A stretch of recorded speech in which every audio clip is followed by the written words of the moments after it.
Okay, let's go ahead and get started. We'll have Ralph take over. So Representative Osmundson. Here, well, Director. I was representative. Representative Bedey. Here. Mr. Melton. Here. Director Bedey. Here. Commissioner Holmquist. Here. Mr. Iverson. Here. Mr. Morceau. Sorry, Representative Morceau. He won't. Excuse. Okay.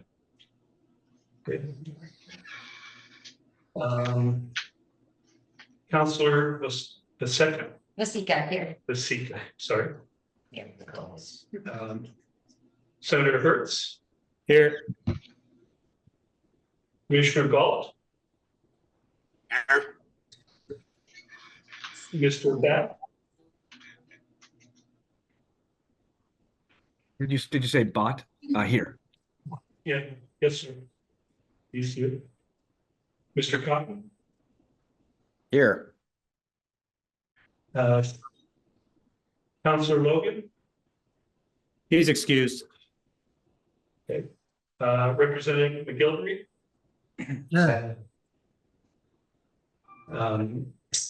Dr. Ross. Here. And Mr. Smith.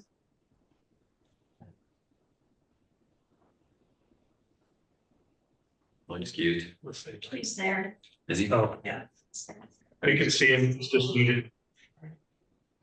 Mr. O'Hare.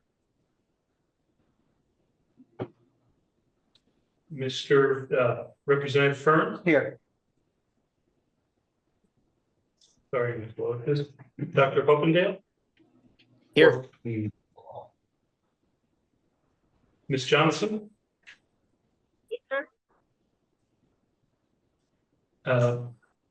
Commissioner Olkers. I am here at an election polling place. Don't vote more than once. Representative Wiggers and Miss Wiggers. Here. That's everyone. So Thank you, Ralph. Well, thanks everyone again for taking time to be here. I just want to start out again reading just briefly a task force agenda or the kind of the commission that the governor set forth for us. So I'll just briefly read this. By August 15th, 2024, the task force shall provide an initial written report to the governor with recommendations and strategies to reform the property tax system, including arresting the rate of growth of property taxes, including assessments and fees, as well as alleviating the impact of drastic increases for property tax reappraisals, increasing transparency of property tax bills, making it easier to understand property taxes, and improving customer service in the payment schedule for property tax payers, increasing transparency of the public engagement and public budgeting, increased public participation in mill levy ballot measures, ensuring property taxes paid by Montana resident owners and on Montana long-term rentals reflect well on supporting homeownership and workforce housing, ensuring each Montana child has access to quality education, and ensuring lower income Montana homeowners who are on fixed income and disabled Montana veterans or surviving spouses are not at risk of losing their homes because of property taxes. The task force's report shall focus its recommendations and strategies on measures the legislature could consider in the governor of law. So that's just our charge, and I'll remind us of that at these meetings. We've currently had 15 meetings, 4 full meetings. Education's had 3 meetings, local government 5, and tax fairness has had 3 subcommittee meetings. So it's kind of where we are today. The agenda today, as we get started, we're going to go ahead and just get the reports from subcommittee chairs. We're going to start with the local government committee, Senator Hertz. Thank you, Chair Osmundson, and I'm sorry I can't be there in person today. I've got some meetings in Spokane the next few days, so headed that way as soon as I'm done here today.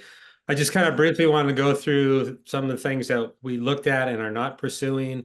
Just a few of those. Non-levy revenue, we kind of looked at how that impacts local government's budgets, and we decided there was really nothing there. We decided not to pursue that. We've also looked at timing considerations for voting on mill levies, but that was pushed off to the Education Subcommittee. So I suspect we'll probably get a report on that from them today.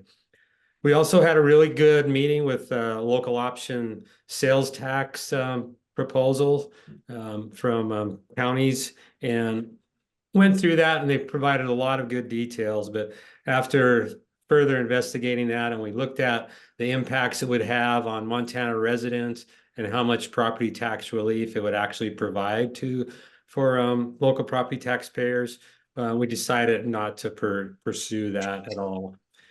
And then also we looked at the idea of the Prop 13 out of California, where your property taxes are based on your acquisition costs and capped. And after we looked at that, we decided that that probably wasn't a fair way to allocate property taxes across the state to taxpayers. So we decided not to pursue that. So a couple of things that we are looking at currently are, of course, mechanisms that control the growth of property taxes. And the biggest one that's on the books right now is 1510-420.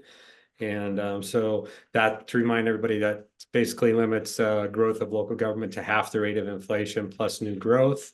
In order to exceed that, of course, you need local property voters' approval to do that. In conjunction with that, we're looking at Senate Bill 511, which was a little bit different, kind of similar to 1510-420, but has got some different, basically different levers that you can adjust, including one that would require new growth to actually go back to reduce local property taxpayers. Also, in regard to controlling growth, also looking at requiring a higher voter turnout to pass levies. Because if you look at the charts that are out there that are available, if you look at 1510-420, it actually has done a pretty steady job of controlling growth. But what is attributing to growth, and it is very obvious, is taxpayer approved levies that they are really placing and increasing the burden upon taxpayers.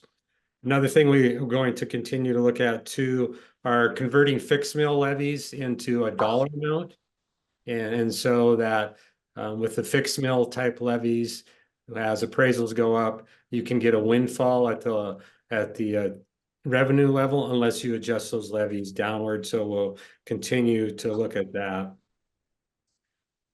Also looking at sunsetting levies so that voters have an opportunity to make another determination whether they want to keep that particular type of levy to go forward. I think one of the biggest levies that sunsets every 10 years is a $6 million university levy. So that always gives the voters a chance every 10 years to determine whether they want to continue that particular levy, and might make sense for some of our other levies also. And then the final thing of looking at controlling long-term growth in property taxes are looking at some type of possible super majority or other than a simple majority to pass levies. So that all of that encompasses into 1510-420 and Senate Bill 511. It's a pretty big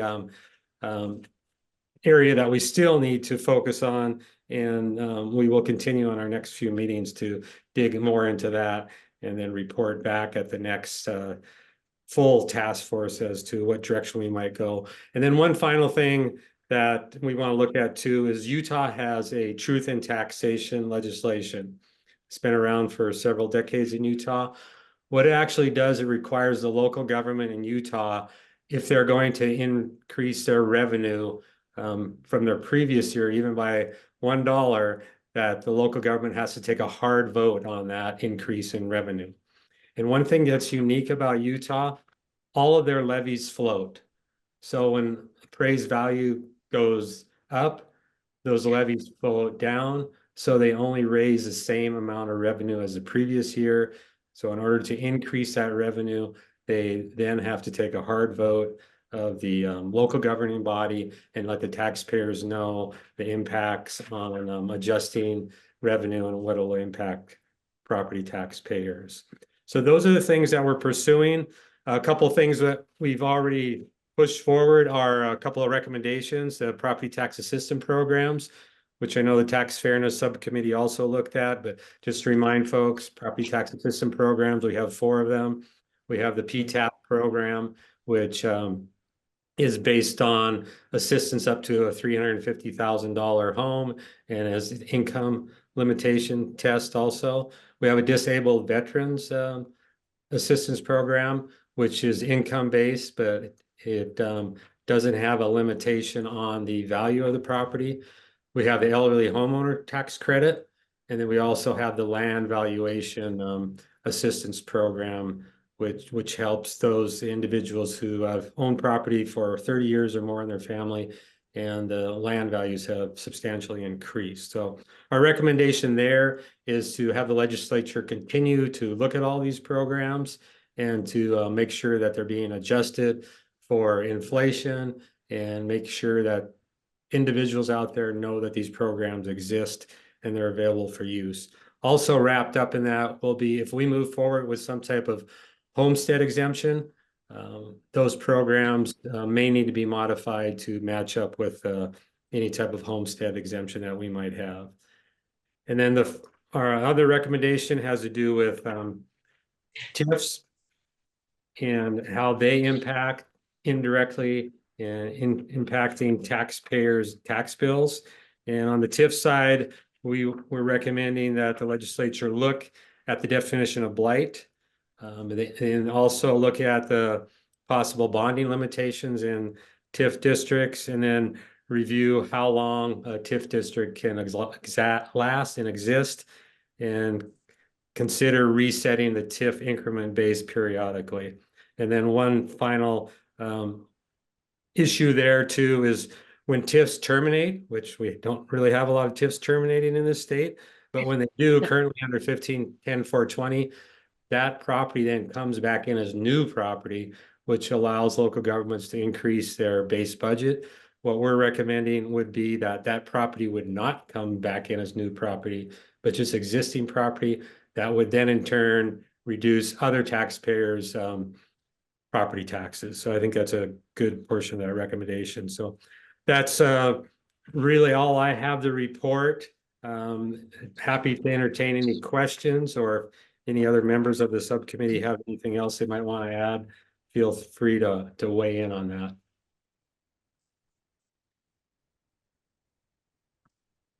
Good. Yep. Representative Ferner. Thank you, Senator. Could you say a little more about SB 511, and if there and I remember I brought up the issue of whether to include population growth or not in it, but maybe just some of the differences that we would see if we adopted 511, maybe had population in there as an increment as well. So the last form of Senate Bill 511 that ran through the Senate was, it allowed full inflation. However, it capped it at 4%. And then it also required, I think it was 50 or 55% of all new growth to be retained to reduce property taxes for existing taxpayers. And then it also had an overall cap of 4.75 on, revenues for the local government. So that's kind of the difference between what 1510-420 allows in the half rate of inflation plus new growth. There also, as the subcommittee also discussed, about looking at the possibility of maybe connecting some type of population growth within that Senate Bill 511 model also. Do you see this as having specifically a positive impact on some of the slow growth counties in our state? So I think the full inflation capped at 4% would most likely help some of our smaller counties in order for them to keep up with their budgeting. Hopefully we'll get back into this a little more realistic inflation growth of maybe 2% instead of the significant growth we've had lately. But if we were continuing to go down the road with 6, 7, 8% inflation growth, that 4% cap may not work. Okay, And I can concur with that. When we ran the models on this 511 last session, some of the largest, and I'm not the winners, but were some of the smaller counties that don't normally see high growth areas. So they didn't have that newly taxable to help them overcome some of those challenges. So they were stuck in this half the rate of inflation with no newly taxable to actually grow with, which is normally what counties would use. And so they seem to benefit. You know, I was looking at like Petroleum County in particular, that doesn't have, I know it's shocking, not a lot of big, new growth going on. So they were a beneficiary of that higher rate of inflation, which made a lot of sense. Yeah. So, It looks like Senator McGilvery has his hand up. Senator. Yeah, thanks, Mr. Chairman. I wanted to ask Senator Hertz to clarify something on the Utah Truth in Taxation model. When you say they take a hard vote if any increase in revenue, is that a hard vote by the electorate, or is that a hard vote by the commission or the city council or what have you? It would be by the local governing body, the county commissioners or the city council. They have to put out notifications and make sure that the public's a little bit aware of what's going on. There is something in their law too that allows voters to require a vote of the citizens for increases. I haven't dug into that, so I'm not sure what the limitations on that are. Thanks. Yes.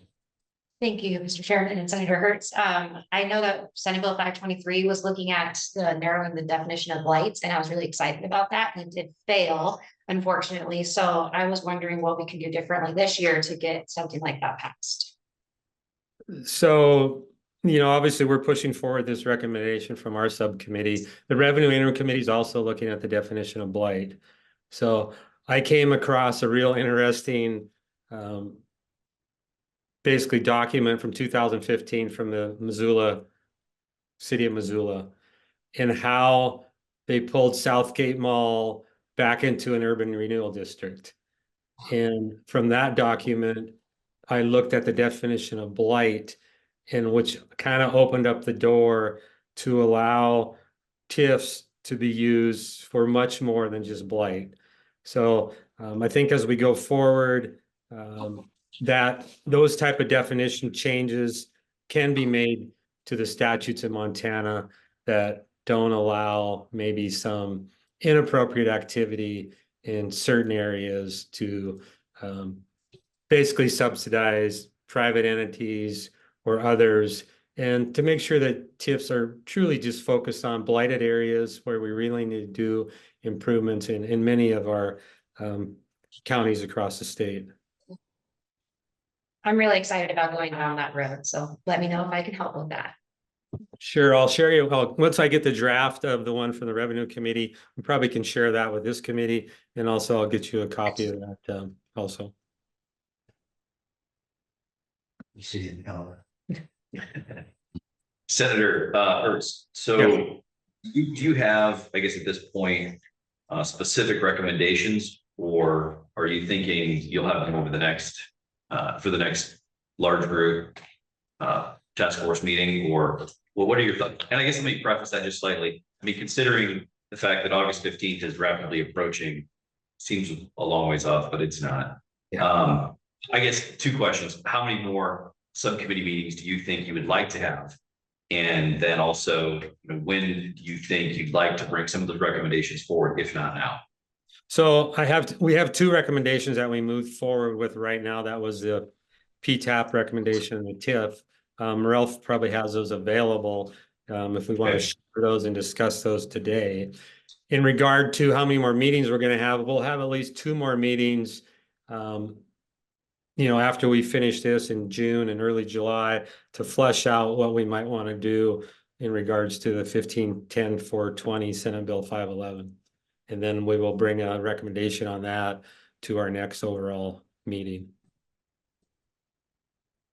And again, you can think more on this, because I'll ask the other chairs. It's kind of the same question, and we can kind of contemplate how we're going to do this towards the end as we look forward to other, as we schedule more meetings. But whether or not we give ourselves a little bit more time in between. I think we had 2 meetings last time in between the larger group meetings. And so if that worked good for you, or if you'd rather us stagger those a little closer.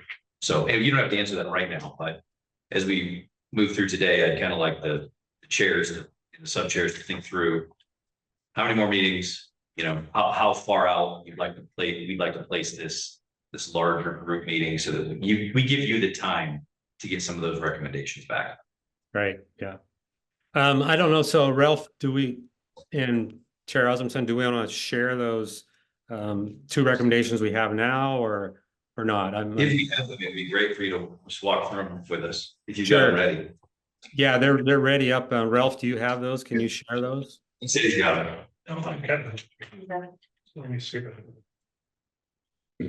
So we do have them, on camera. Let's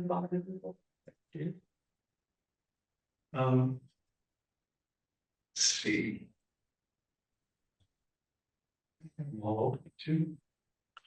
So as Ralph is loading these, We want to just kind of walk through the concepts. yeah, as Ralph Maybe is a little- loading these up, if we can get them up, basically, this is the format that was sent out to all of us in regards to how you lay these out, and so there's one that's up there right now. So this is the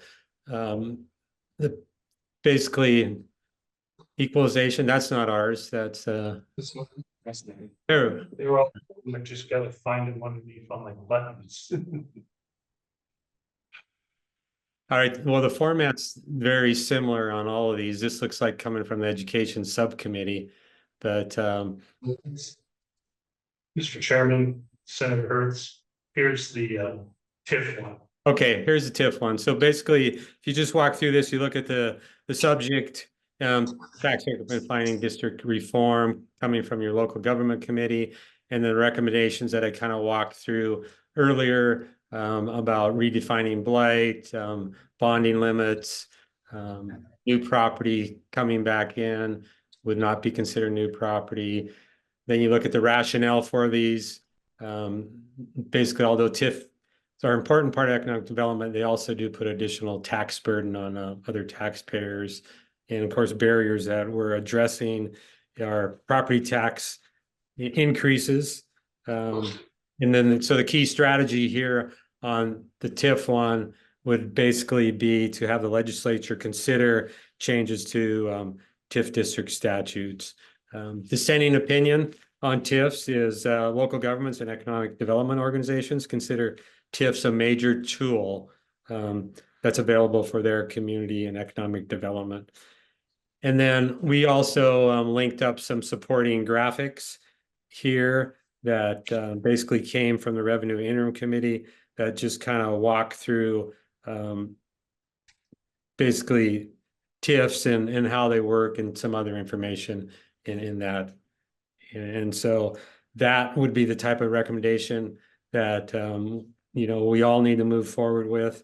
And as we bring it here, then I would suspect that the committee as a whole would consider whether they want to put this in our final report, and then also wordsmith it. There's probably some potential changes, additions, or deletions that could be made to any of these recommendations.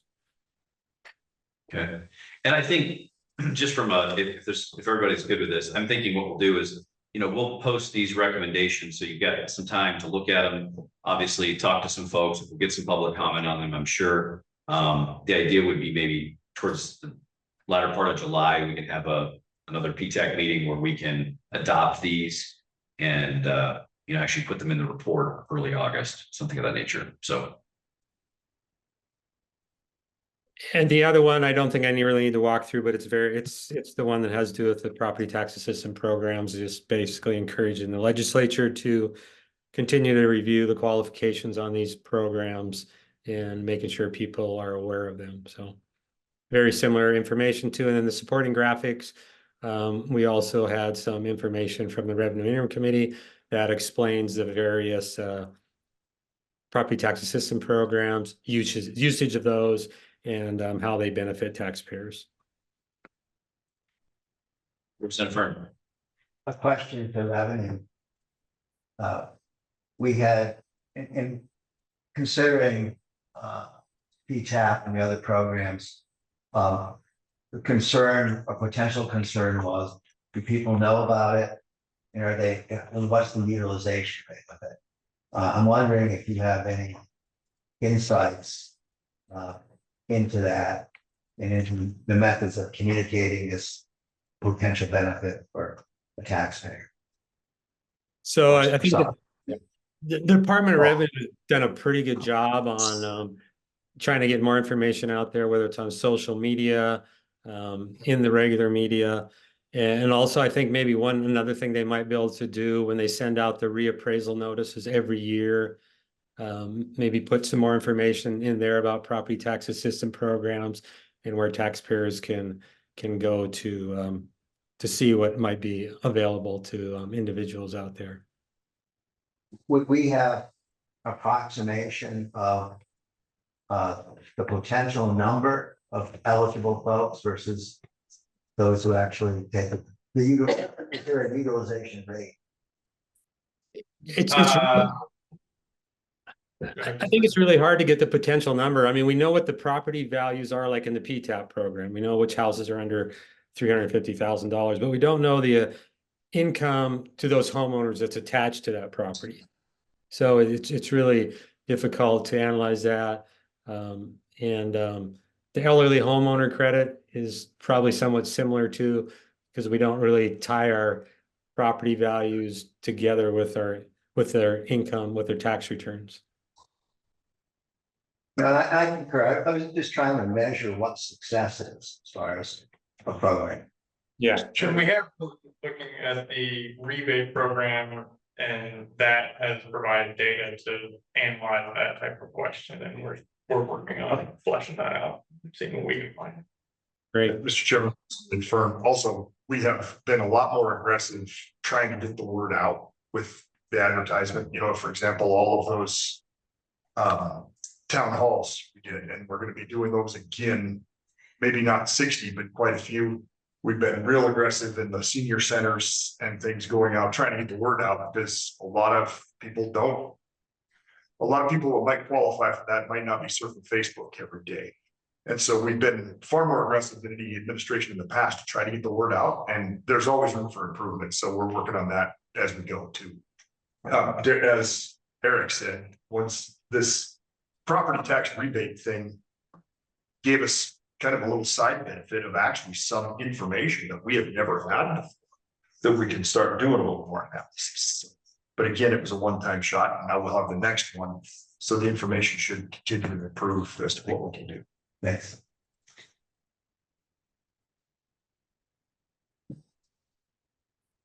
Any further questions for Senator Hertz?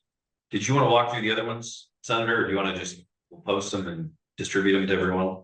No, I think they're good. I think the two that we have, we can post and distribute those. It looks like the education subcommittee had some too. So no, I'm done. It looks like I'm within my allotted time frame and even done a little bit early. So. Okay, thank you, Senator. Mr. Chairman, Yes.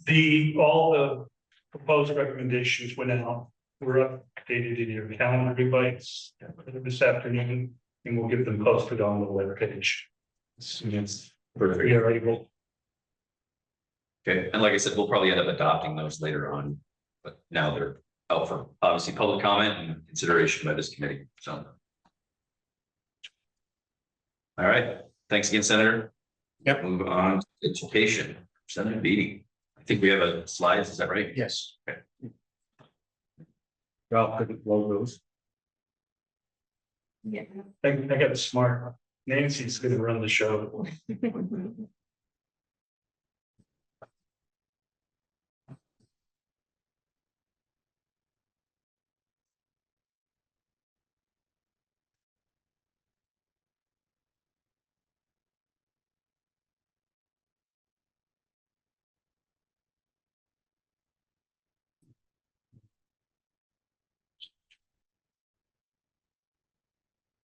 It's hidden behind, but You could try running this as a slideshow. I can do it. Okay.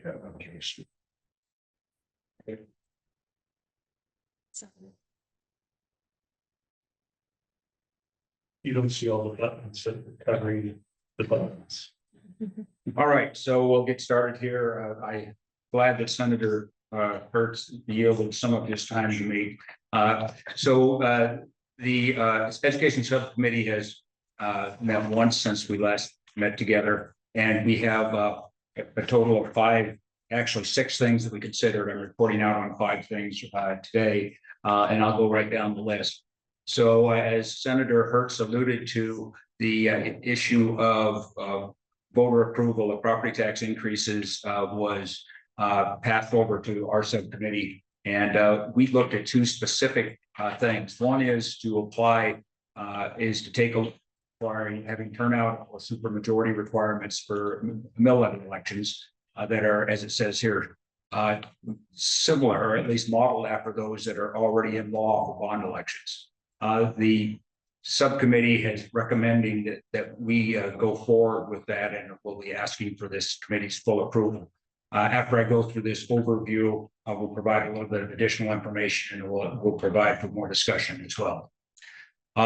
One of the things that I think many of us moving into this thought would be a good idea was to move school elections to November.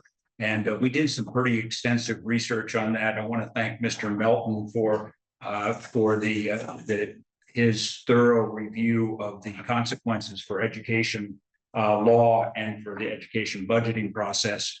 The short answer is anything is doable. It's the amount of pain that's inflicted to get or as an old friend of mine in the Army, a friend of the colonel used to say, is the juice worth the squeeze? It was questionable whether that was true, but it was certainly doable. We also had representation from the clerk and reporters organization, elected administrators, who had significant concerns about being able to conduct an election on the general election date. I suppose they could, and the main problem had to do with misalignment of precinct boundaries for school districts versus legislative districts. If that was overcome, you might have a chance to do it. But then you end up with ballots that could become extremely large and cumbersome and confusing to voters. Another option, of course, that we really didn't touch upon. Of course, you could mail out 2 different ballots, but I don't think you get any particular benefit out of that particular operation other than confusing. So it was. So we decided to abandon that particular idea. Under what I've referred to, this is my own. I coined this phrase myself: equalization of school property taxes. We actually looked at 2 things there. One was to is reported here and recommended here is to replace school district based levies. That's the mandatory levy that each school district must provide in order to meet our constitutionally required school funding formula, and replace that with countywide levies. We also looked at the option of doing away with district levies and having a statewide levy as well. We're going to bring that one forward, but after consultation with the vice chairman, we decided to let that one fall to the wayside and focus upon countywide levies. The thing to understand about this is that there is no net effect on if we do countywide levies on correction. There's no net effect in statewide in terms of taxes. This is a tax shift between taxpayers within counties, now within school districts and counties. And this particular option does not touch the state general fund at all, nor the state levy. Moving on, the state school levy.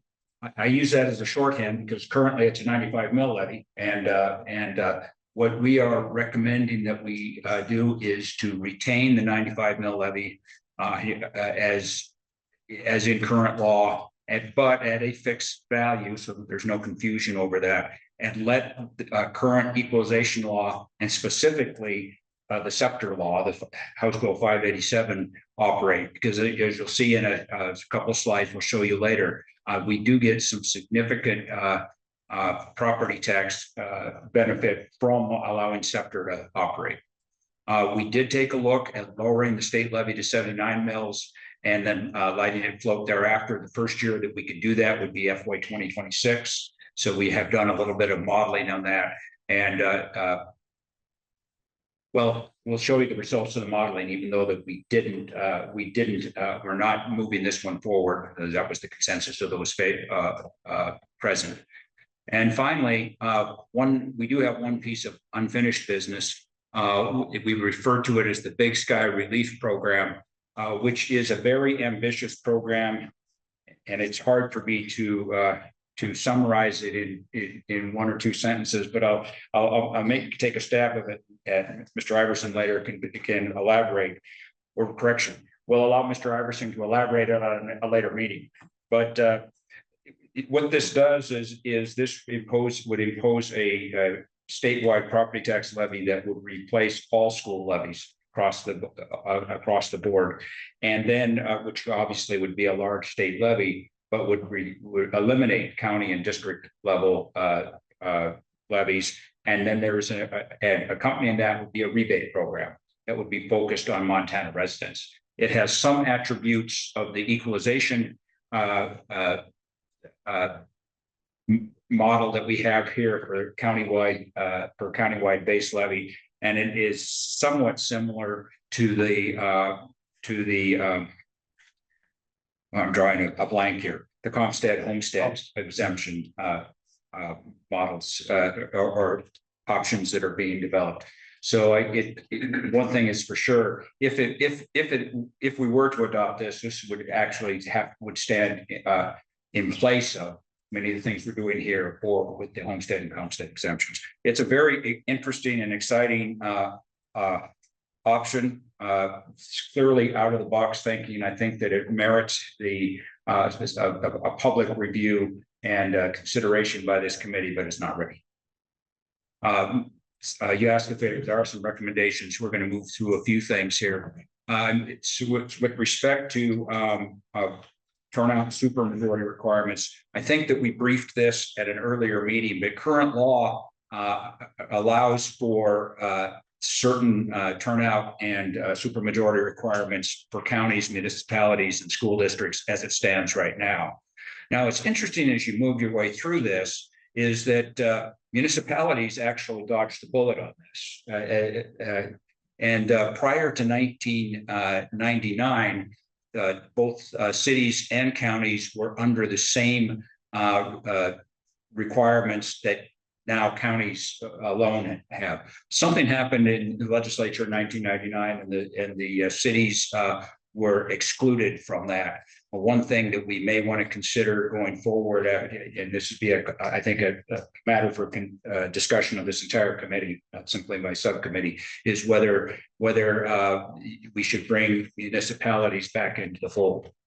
In the case of school districts, there's a distinction between whether the election is a school election, either regular or special election, or whether the school district is opting to hold its election in conjunction with a primary or general election, or a mail ballot election.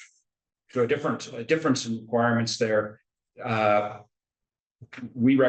committee recommends that we go forward with this. There was objection on the committee. This one we did not have, for those present, there was not unanimity.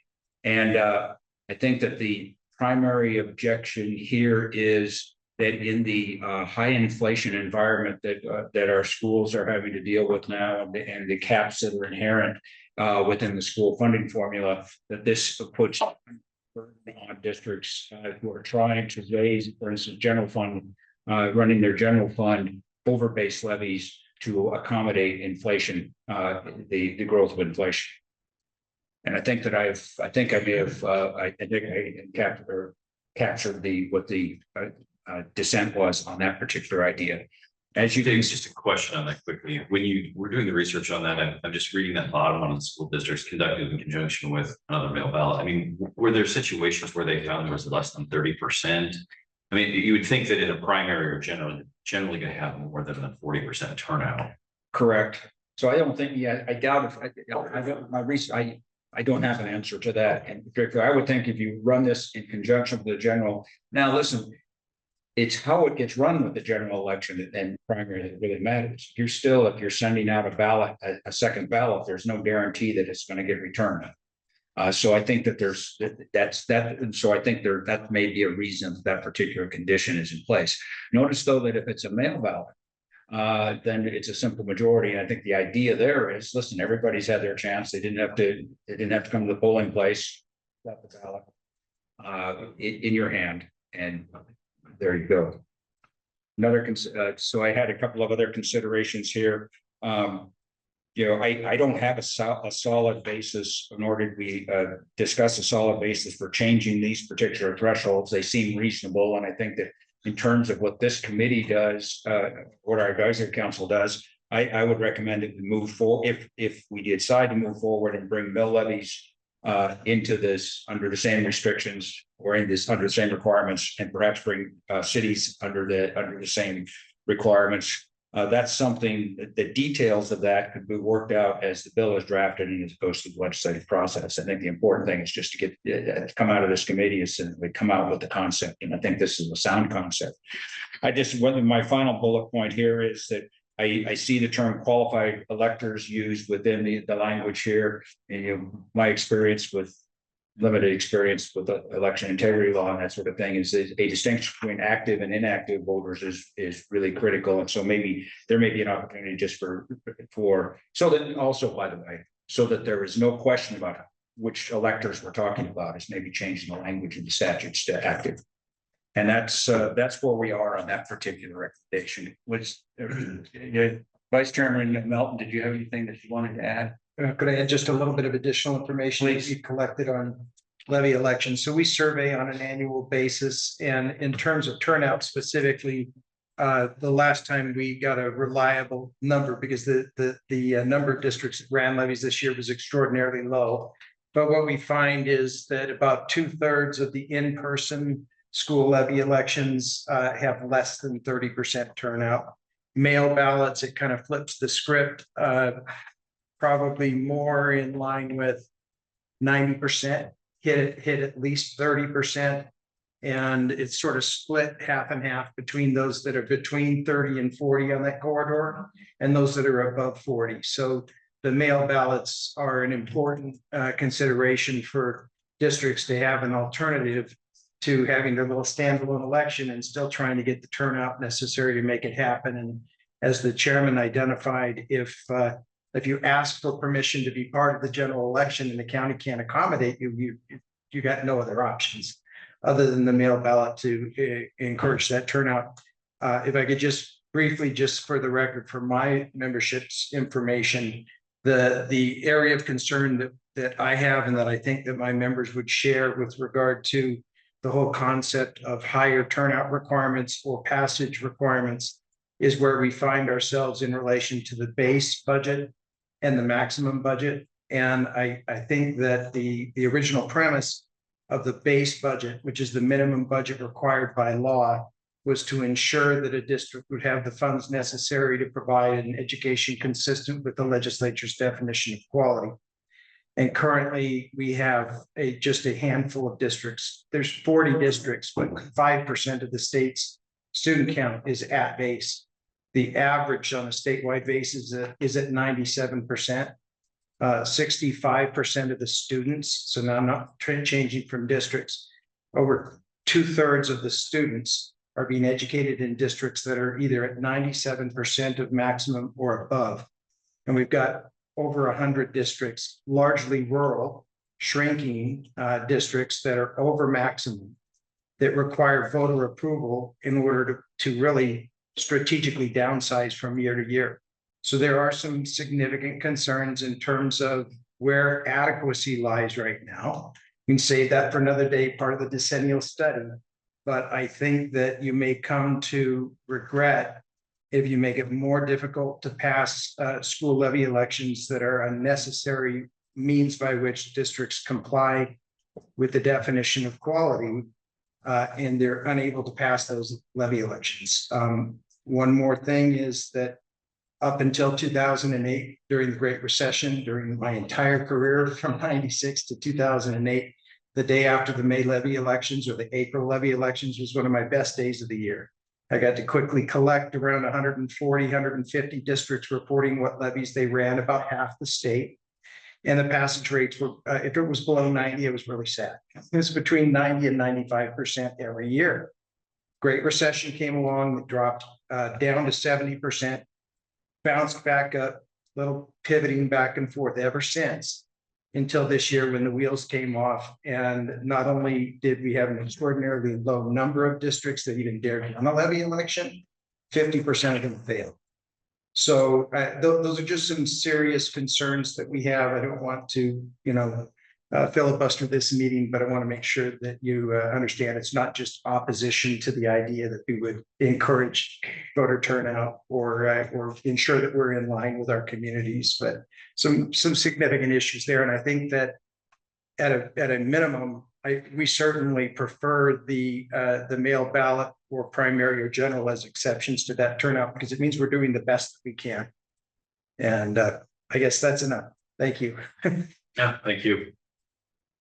Yes, so I think Mr. Melton raised important issues here. And as we have said many times in our subcommittee meeting, boy, that sounds like a good idea for the decennial study, which is the very definition to kick the can down the road, except that the fact is the can actually stops somewhere in 2025 and you actually catch up with the can. So that's enough of that can before there. Be that as it may, we think that this would be good public policy to institute this sort of a requirement. I mean, if adjustments are made to the funding formula such that we didn't have 97% of districts bumping up against the very maximum that they can actually levy. They just don't have levy capacity at all beyond that. If we get to that place, I think this sort of a requirement would make perfect sense, and we ought to consider putting it in place. All right. Now we're going to move on to another thing, and since we allowed Vice Chairman Melton to warm up here, I'm going to ask him to walk through the county equalized mills. I want to say that Mr. Melton and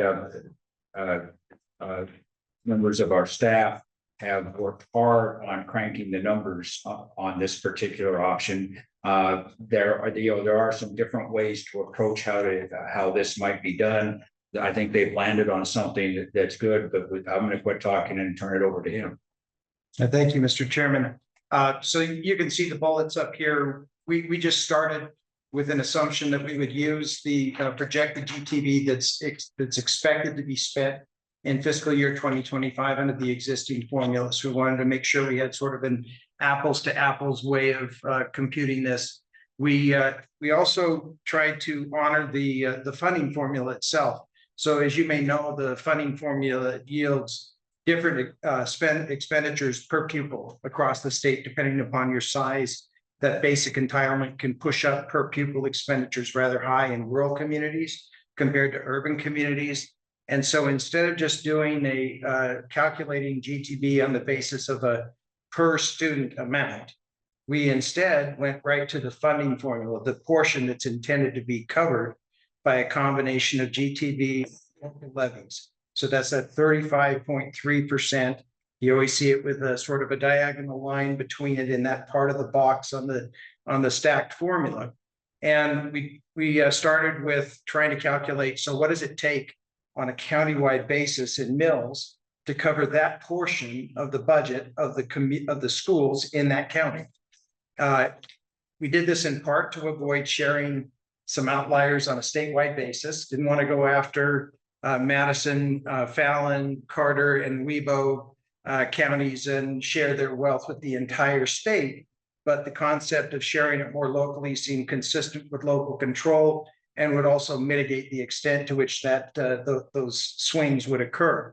So we did this sliding scale and with some really great analysis from your staff, from Julia and Pat and Paul Taylor over at the Office of Public Instruction, came up with a GTV spending the same amount of money, comparable GTV ratio at 252%, And other than those 4 outliers, I even call them 3.5 because Fallon's up there right at about 31 base mills on a countywide basis, but Webo, Madison, and Carter are outliers.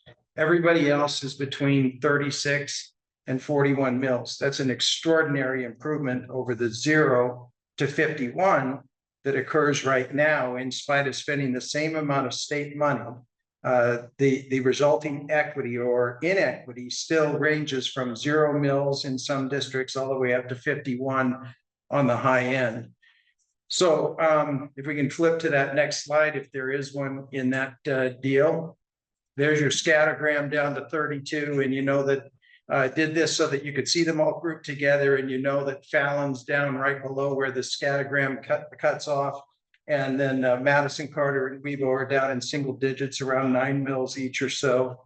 But the rest are grouped here by county, and there's a really extraordinarily narrow range of mill disparity in order to fund the education of kids in each of those respective counties.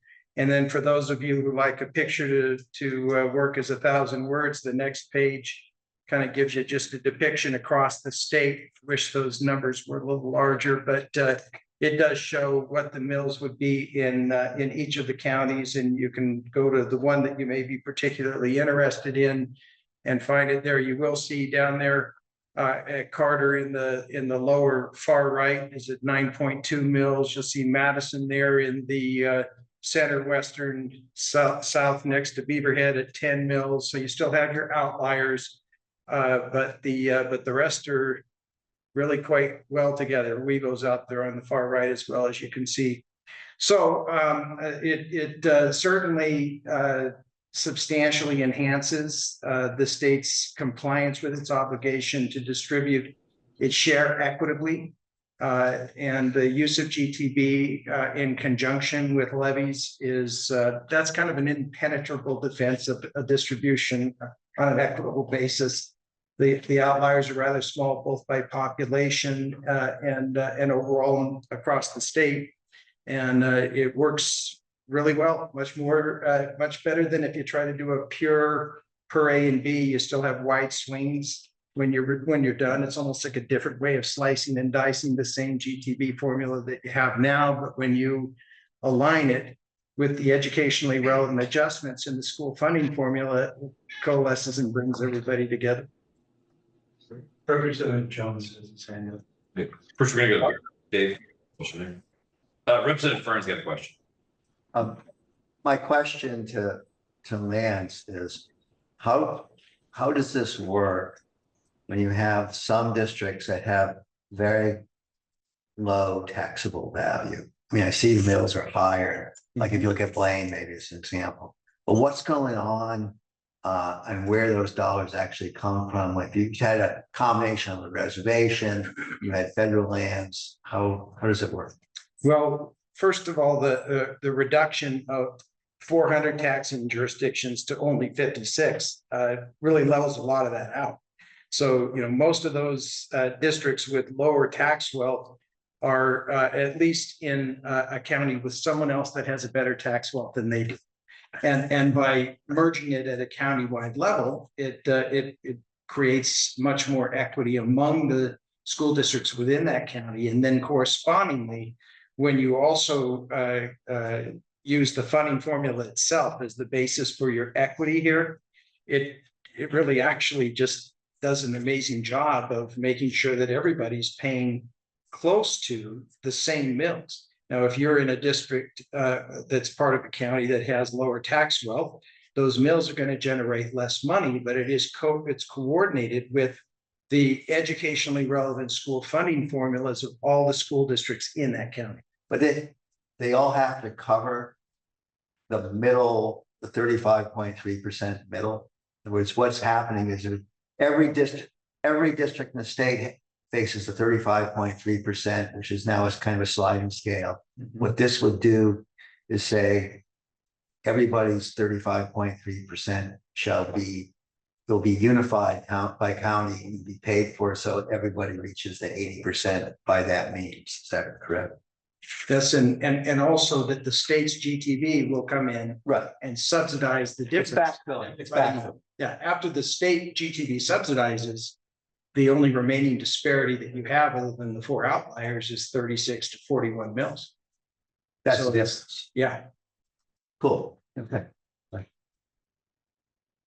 Representative Jones. Yeah, and I think Lance touched on it in that last section, but I've been looking at this for a long, long time, and so I appreciate Dave volunteering to put it in his section. But effectively, if you think about what's going on and you equalize below the 80% line, which is effectively what we're doing here, the what occurs within a county, you'll have the students aren't located all across the county, but they are located within the county somewhere. And so within a given county, you might have 2 or 3 places that are school districts from long in the past that literally have no students in them, or very few, but they have property in them, and it becomes this mismatch. Well, this effectively says, look, we by law have to meet students at that 80% line. And this says, well, the entire county is responsible for that. If you're a low tax value county, the state GTB will come in and give you more money than an overall high tax value county. But instead of having 397 lines to try to work through all the time, which has a multitude of outliers, and it, to be bluntly honest, a great incentive to create little tax havens, this flattens it all out. Now, the neat part about equalizing at the 80% line, that is, if a given school district in that county, one of the 397, decides to build a super fancy gymnasium, that's not in this section. They still have to come up with that themselves. It's only the base mills, the required mills for education. So if you decide to vote as a voter for some large S for your school in an area, that's entirely up to you. But it does equalize, and what it does, well, utilizing the same amount of GTB dollars, it creates basically a fairly decent tax reduction for the vast majority of places that are educating students. We are one of the few states that have this endless array of district lines that make it almost impossible to make the tax formula work. And by doing it on a countywide basis, we're not suggesting that Fallon subsidized Lincoln, right? Or Lincoln subsidized Fallon. It flattens it out. It flattens it out within a county, which is normally a pretty united socioeconomic reason, rather than trying to create all sorts of weird little disparities within a county themselves. So I am pleased this is here. Actually, the results turned out better than I might have imagined. So I'm glad to see they're working on it. Mr. Cotton. Yeah, I just wanted to ask, I on the recommendation template, one of the key strategies talks about amending the tuition laws for out-of-district attendance for this recommendation. And I wanted to ask, what's kind of the thinking there? What are we anticipating with those changes? Yeah, thank you, Kendall. So what I'm thinking about is in the last legislative session, we passed House Bill 203, which addresses school choice within the public school system by facilitating or students going from one district to another. The other part of that bill, though, is it provides taxpayer equity by requiring payments to accompany that student and go to the district of attendance to be used not to augment the budget, but to reduce the mandatory levy for that district. So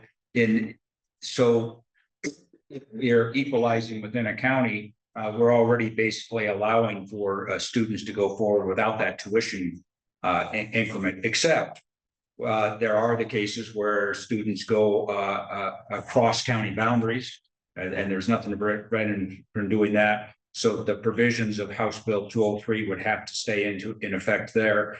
And there's also another issue which really is probably more of a cleanup issue on House Bill 203, but that has to do with the a provision of services for special education students, which remains according to law now a responsibility of the students in the district of residence. It would seem to me we'd have to make it clear that there may be or we'll have to consider that being a county responsibility. You know, consider a student, for instance, with special needs that requires an additional $200,000 to provide their services, because that happens actually. And so the question is, who raises the money for that? Under current law, the district of residence, say that the student lives in Victor School District, but attends Hamilton School District. Under current law, the district of residence, Victor, would be responsible for transferring the additional money necessary to provide services over and above base. This is, and of course, there is some pushback on that idea, but the question is which taxpayer should be funding that. So I think, Kendall, there's some thinking that has to be. I think there has to be some tweaking of our tuition laws, because our tuition laws are where we are right now in terms of facilitating public school choice. Cool, thank you. No, that's great. I've been seeing some articles about, you know, some of the rural schools and how they've been handling the tuition and everything. So no, I think this is very interesting, and I look forward to looking at this. And thank you. Thanks, Neil. I just one final question. I think this would simplify much of this transfer of money that would be going back and forth between districts, but there would still be some outliers, or special education, out of district attendance, and well, and there may be some other things, but I think it's, you know, I don't want to get too far in the weeds before I'm going to run out of my allotted time. Mr. Chairman, can I add one thing? Yes. In simplest terms, it'll cut that tuition payment in half, because right now it reflects the underbase portion that varies across every district up to and the overbase, which remains unsubsidized. So roughly speaking, you know, unless you're crossing the county between one or the next, to be able to cut that tuition in half and still achieve the objective of promoting school choice, public school choice.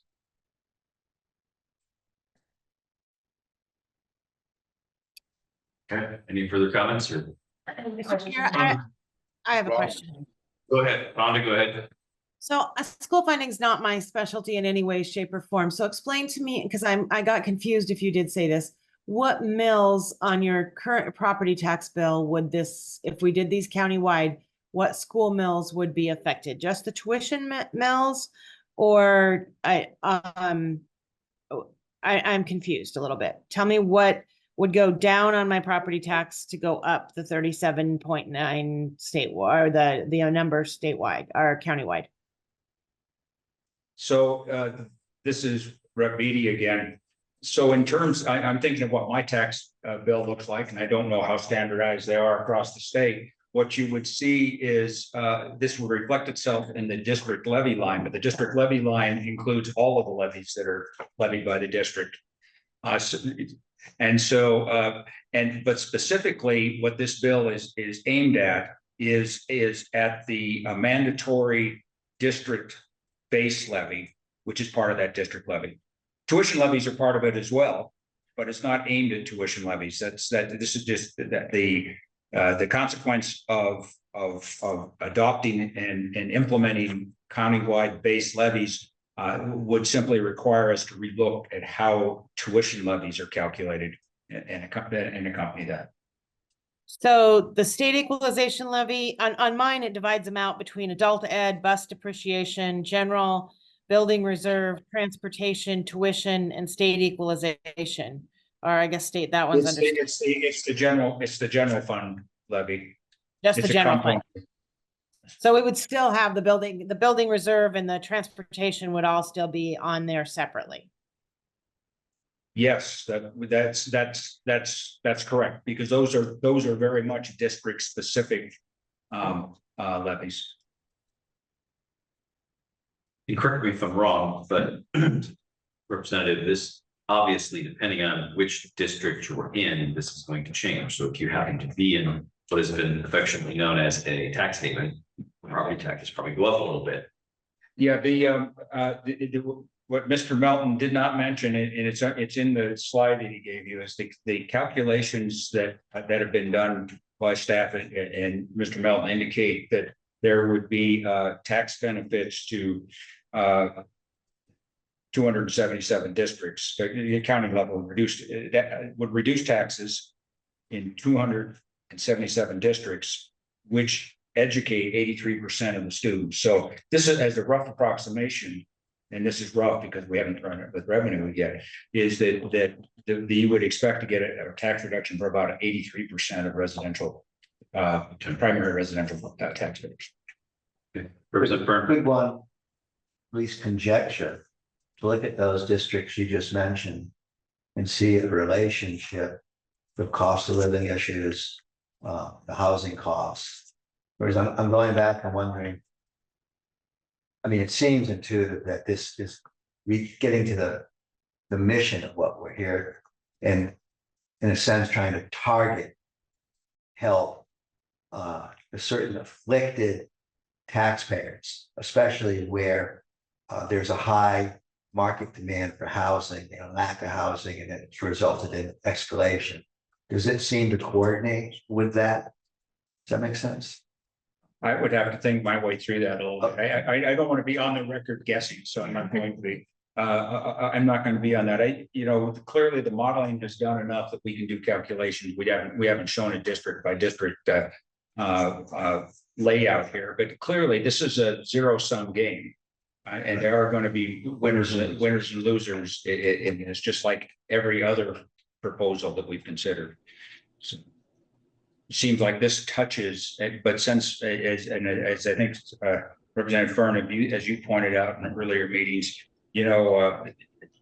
it seems our focus is on Montanans primary residents and providing tax relief, and this seems to fit nicely in with that concept. I'm trying to think how I market this when I knock on doors. It seems maybe I don't even want to touch it. It's very complicated. I think it depends on which school district you happen to be knocking on the door. Oh, wait a minute. It's the same thing with House Bill 203 right now. Luckily, I only have one school district, but if I were running countywide, I would not be as popular in some districts as I am in others. Okay, Justin, you have a question. Representative, do you have some kind of an idea how it will impact counties that share a school district or school districts that are consolidated across several counties? Have you done any work on that yet? I'm gonna have Mr. Melton, since he did the analysis, I'll have him answer that question. Speaking to Paul Taylor about this, he says that there's an adjustment process that's based upon the percentage of the district. Right now, the district level percentage that's in one county versus the other. And he assumed that it would translate, and you might need a couple of tweaks if you want it to happen, but that there's an existing process in place that already accounts for when districts cross county lines. Any further comments on that? Okay.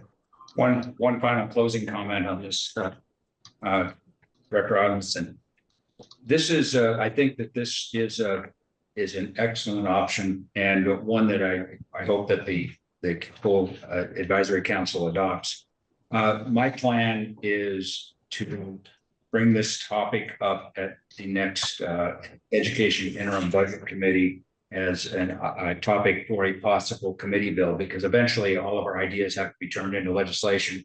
This one is sufficiently complicated in terms of, because everything's complicated in school funding, that I would like, I'm gonna try to get ahead of this and start working on drafting. I mean, we pull it because I'm getting a general sense the PTAC is going to adopt this, but I can't wait till August, I think, to get this done. So I'm gonna just FYI, I'm gonna start the process.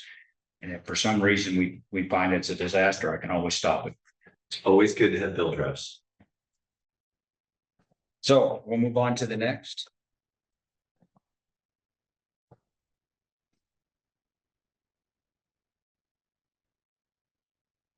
This is just a review slide. I just wanted to emphasize that if you look at the bar graphs on the other side, and that's just here for representation purposes, this is the FY 2023. What we wanted to show here is what the state, how the state funds, or there's the state makes significant contributions in two of the district's funds, the district general fund, which is their operating fund, and their retirement fund, which is actually a wide fund. And so you can see that by law, the three state provided funding components are the guarantee account, which is proceeds from state land, and that's a statutory appropriation. Then there's proceeds from the 95 mill levy, which go both for funding our GTB equalization and to provide adequacy as well. And finally, on top of that, there's the state general fund, primarily income taxes. And for that particular year, it was about $900 million. This, considerably less is the retirement fund, but the state makes contributions there. And just so to the extent that we color money, that's general fund money that flows there. And I guess the coloring is important, because the guarantee account is a special revenue account that's statutorily appropriated, and the 95 mill levy, or the state levy, is resides in a special revenue account, so that it's as a consequence of HB 587, which corrects a longstanding error that we've had in classification of that money. It is used exclusively funding our base aid. And when you look in the lower right, you can see in the lower right, that's just an extract having fiscal 2024, which is the first year that the 95 mill levy was segregated. You can see that there's a special state special revenue account where it resides. Next slide. If you want to take a look at the last, if you take a look at FY 2023 through FY 2025, we have a few projections there. Just want to talk a little bit about the implementation of House Bill 587 and current law. So in 2023, you can see where we were. That you see that there's this little tan thing on top of the bar charts there. That's actually the mandatory state levy, or correction, district levy that we've been speaking of. Below that, in that go to the whatever yellowish color is, and then the purplish color, and then green, those are the state contributions, the guarantee account, the 95 mill levy, and contributing to the general fund are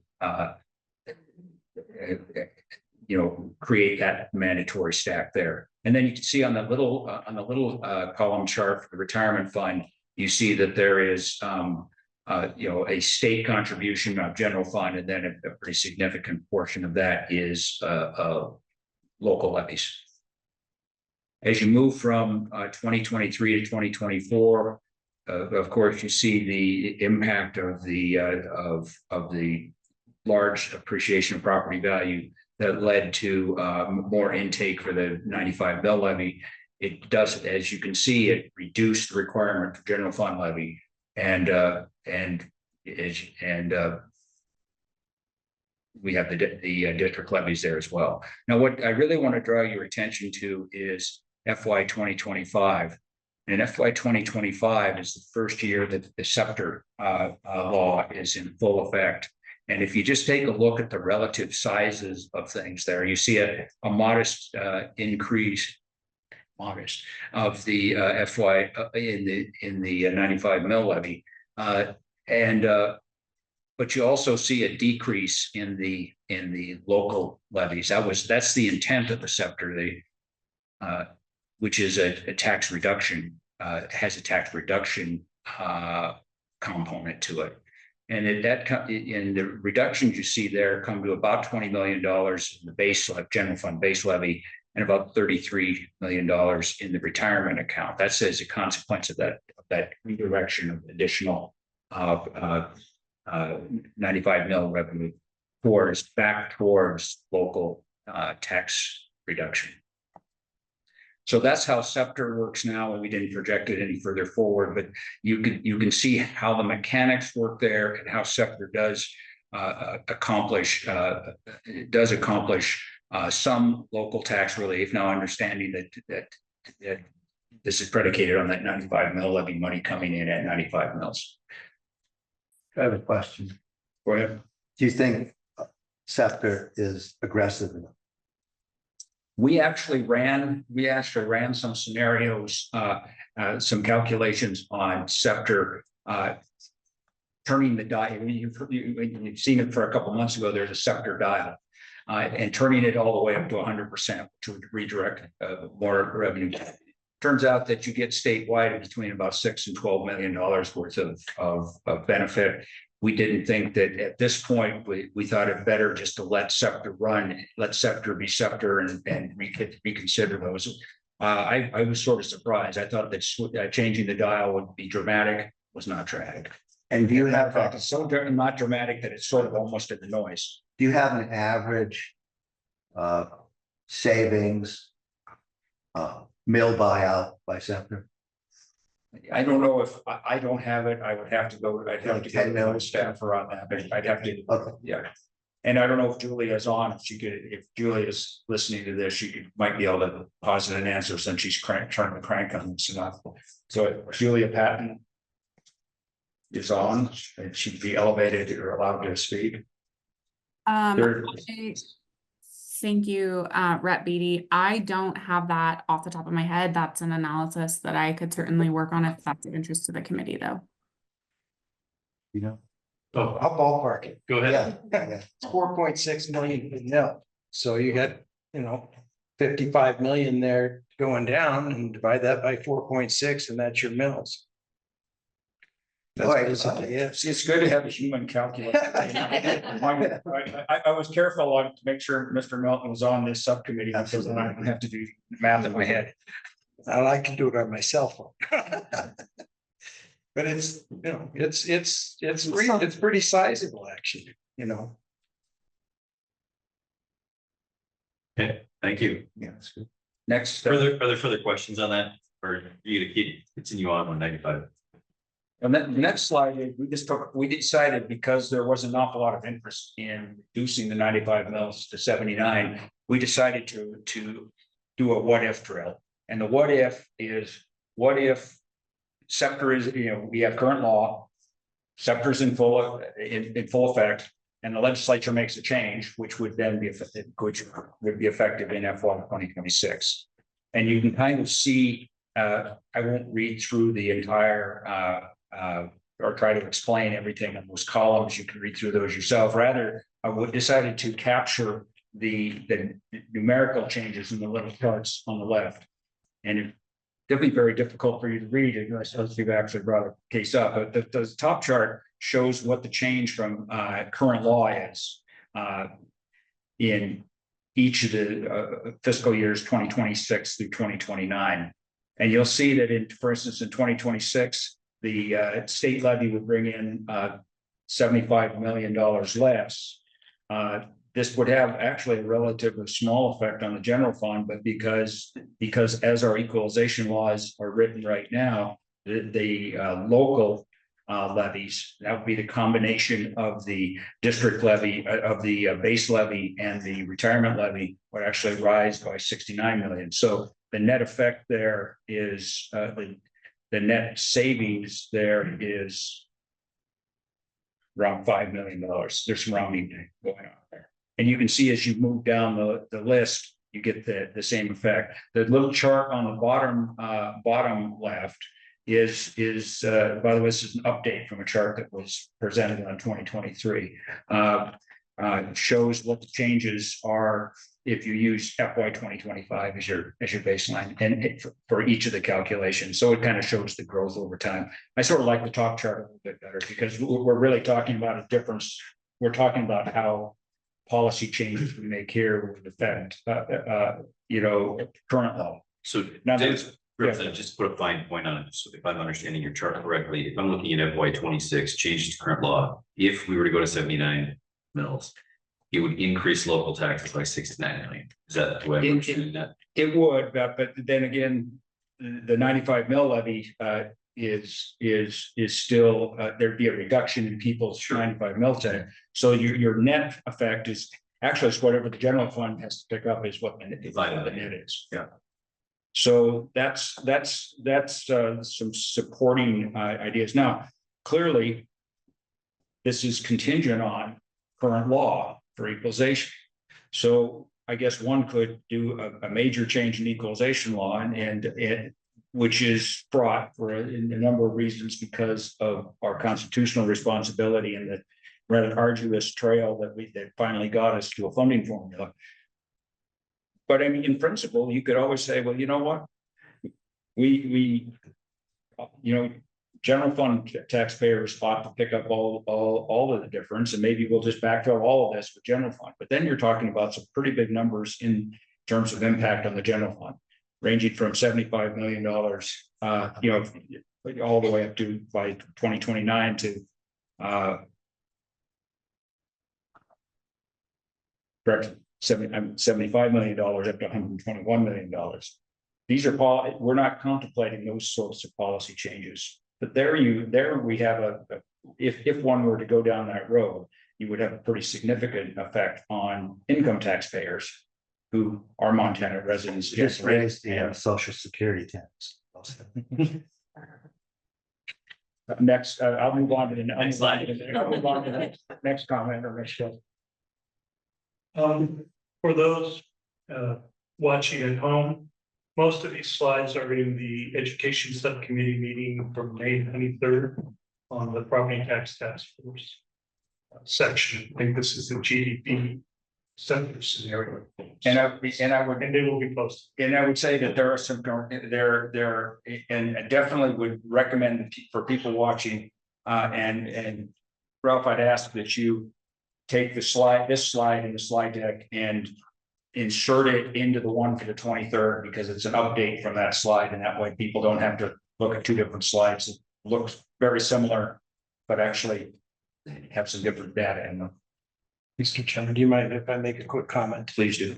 So I just want to make sure we're all aware as well that this legislature has taken previous aggressive action from 2017 through the initiation of House Bill 587 that saved base property taxpayers, residential property taxpayers in the base budget over $100 million a year. That GTB ratio that you hear us talk about occasionally was at 193% since 1993.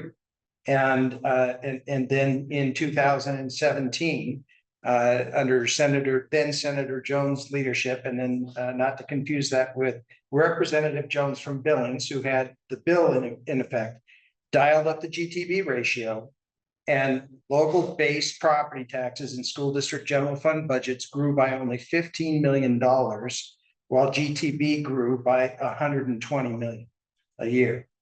And so, this has been a little bit of it's been more strategic than building the plane while you fly it, but it has been fast paced. And now Scepter preserves and protects that previous progress. And if you went to the same sort of adjustment to the formula that got it up to that point to get back down, it would yield an increase in a significant increase in local variable based taxes. And it would hit lower wealth communities higher than it would high wealth communities. So at least from my standpoint, those 95 mills are doing the work that they needed to do in order to make it sustainable to provide ongoing tax relief, which is what the administration has done in this last session, House Bill 587. Director Osmundson, I don't have any more slides. So just you asked some questions earlier about next steps. So I think as I look through the recommendations this committee or the education subcommittee has made, we have the recommendation to apply turnout supermajority requirements to mill elections. And I think there's not much more work to be done on that in terms of what this committee needs to do, except that I do think that when we meet next, we need to take up the issue of whether cities should be subjected to the same things. And I did not mention this before, but it's probably worthy of consideration. The notion that the school districts, when they do mail ballots, go to a simple majority calculation that might be appropriate for cities and counties as well. Worthy of consideration. I do know that there are folks that oppose mail elections, so this could be a contentious issue, but we'll see where that goes. With the moving towards a district-based levy, I think that the conceptual groundwork has been laid for that. I think that to the extent that I think that adequate conceptual groundwork has been laid for this committee to make a decision. But we'll wait until we've had a chance for people to digest it and get necessary public comment. As I mentioned before, if I get concurrence from my committee, we're going to start working on bill drafting on that one, because it sounds like such a good idea. I'm sure I can find a legislator to carry it one way or another. On the 95 mills, I mean, we've made the case there for the 95 mills.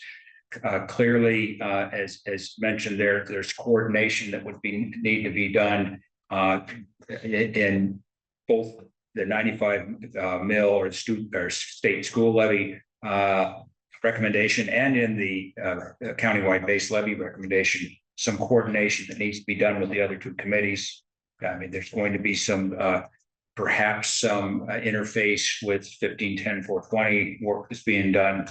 And also with the Comstead homestead exemptions. But I think that the concepts stand by themselves. I think the details will require some coordination there. I do have the one item of unfinished business. My plan there, although, and I see, I want the record to reflect that the education subcommittee is well represented in person at this particular meeting. However, I'm not anticipating a need for another subcommittee meeting. I think that Mr. Iverson is working on the Big Sky Relief Program and will be prepared to make a presentation at a meeting, but I don't think there'll be a necessity for us to have a meeting in between. That being said, I'll let subcommittee folks know if we're going to have one, and I'll give you better notice so that we can coordinate calendars. That's all. Thank you. Are there any other questions for Representative Bedey? Is that all? That's it. Okay, Representative Jones. Thank you, Mr. Chair. So our subcommittee met and we continue to see huge potential. In fact, I was actually comfortable with the model where it was at, but one of the members wanted to look at a couple different numbers.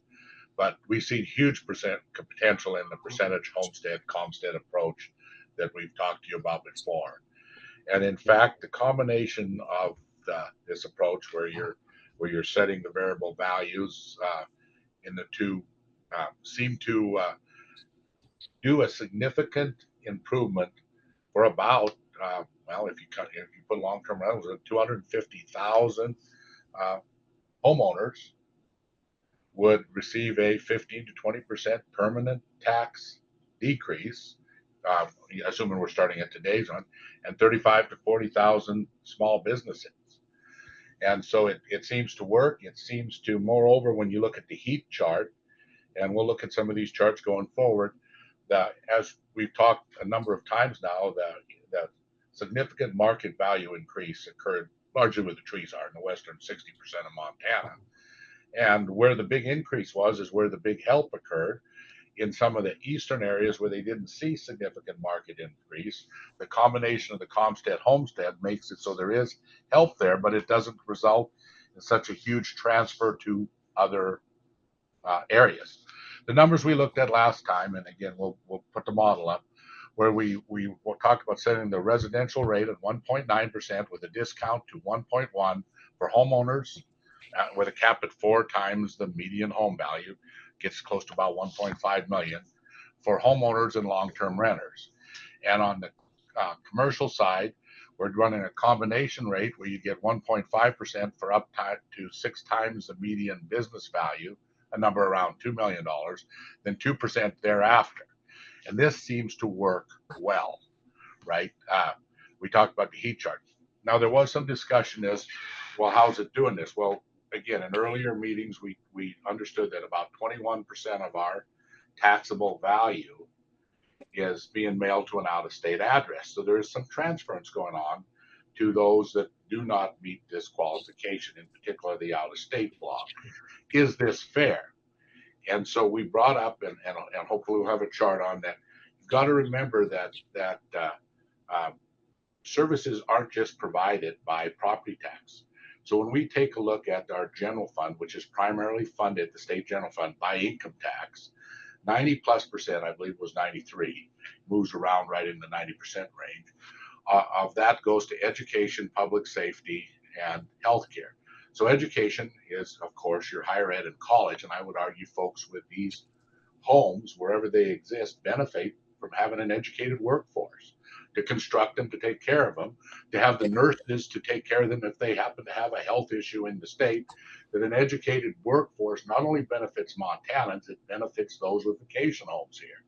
On the public safety side, if anything, the vast majority of these homes are built in a WUI, in an area where there's a lot of trees. And the last time we got 180 million into the fire fund.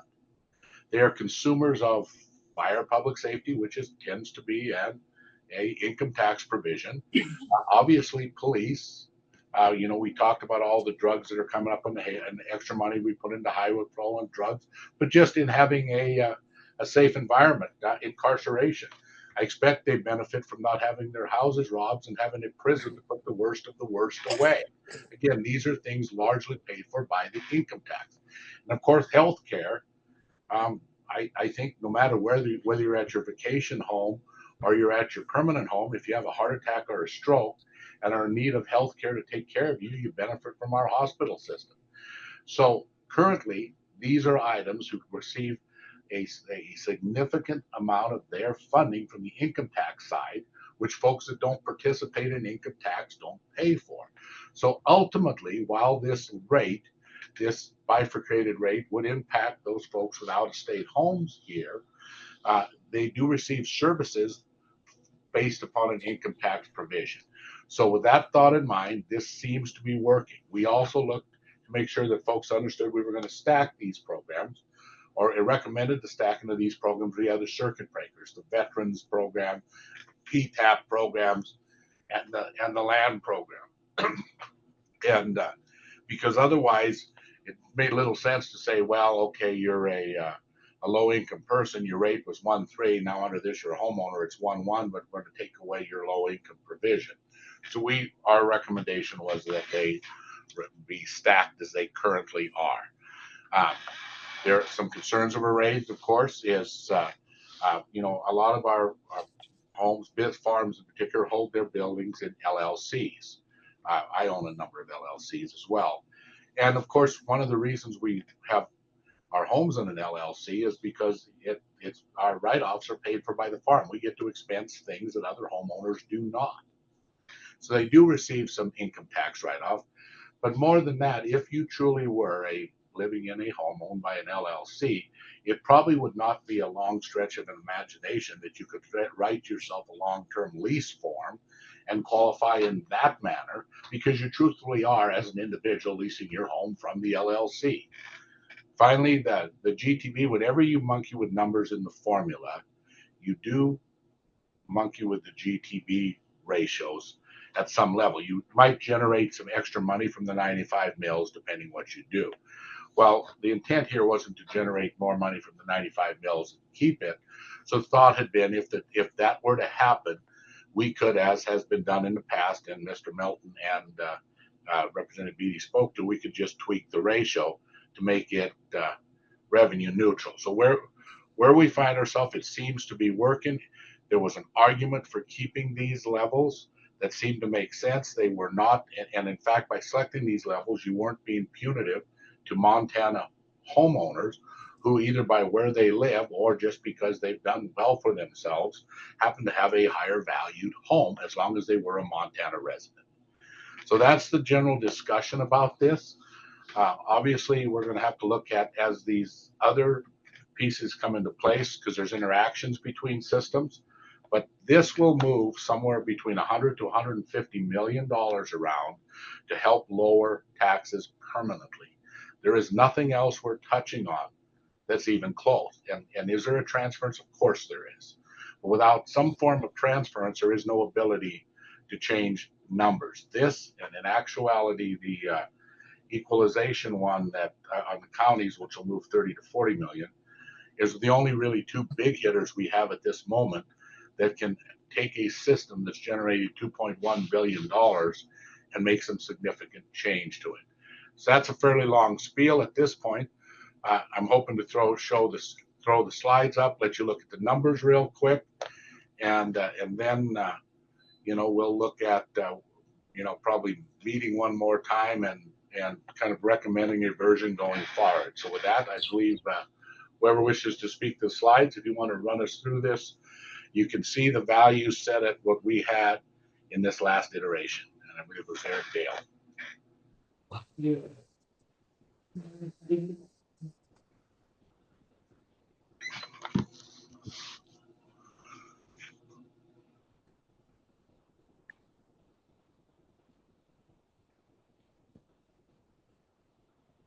All right, so here are the rates and numbers that were sort of picked at the subcommittee. So a lower rate for residential property of 1.1%, a higher rate of 1.9%, and then the threshold primary residence is set at 4 times the median value, which is actually about $1.3 million.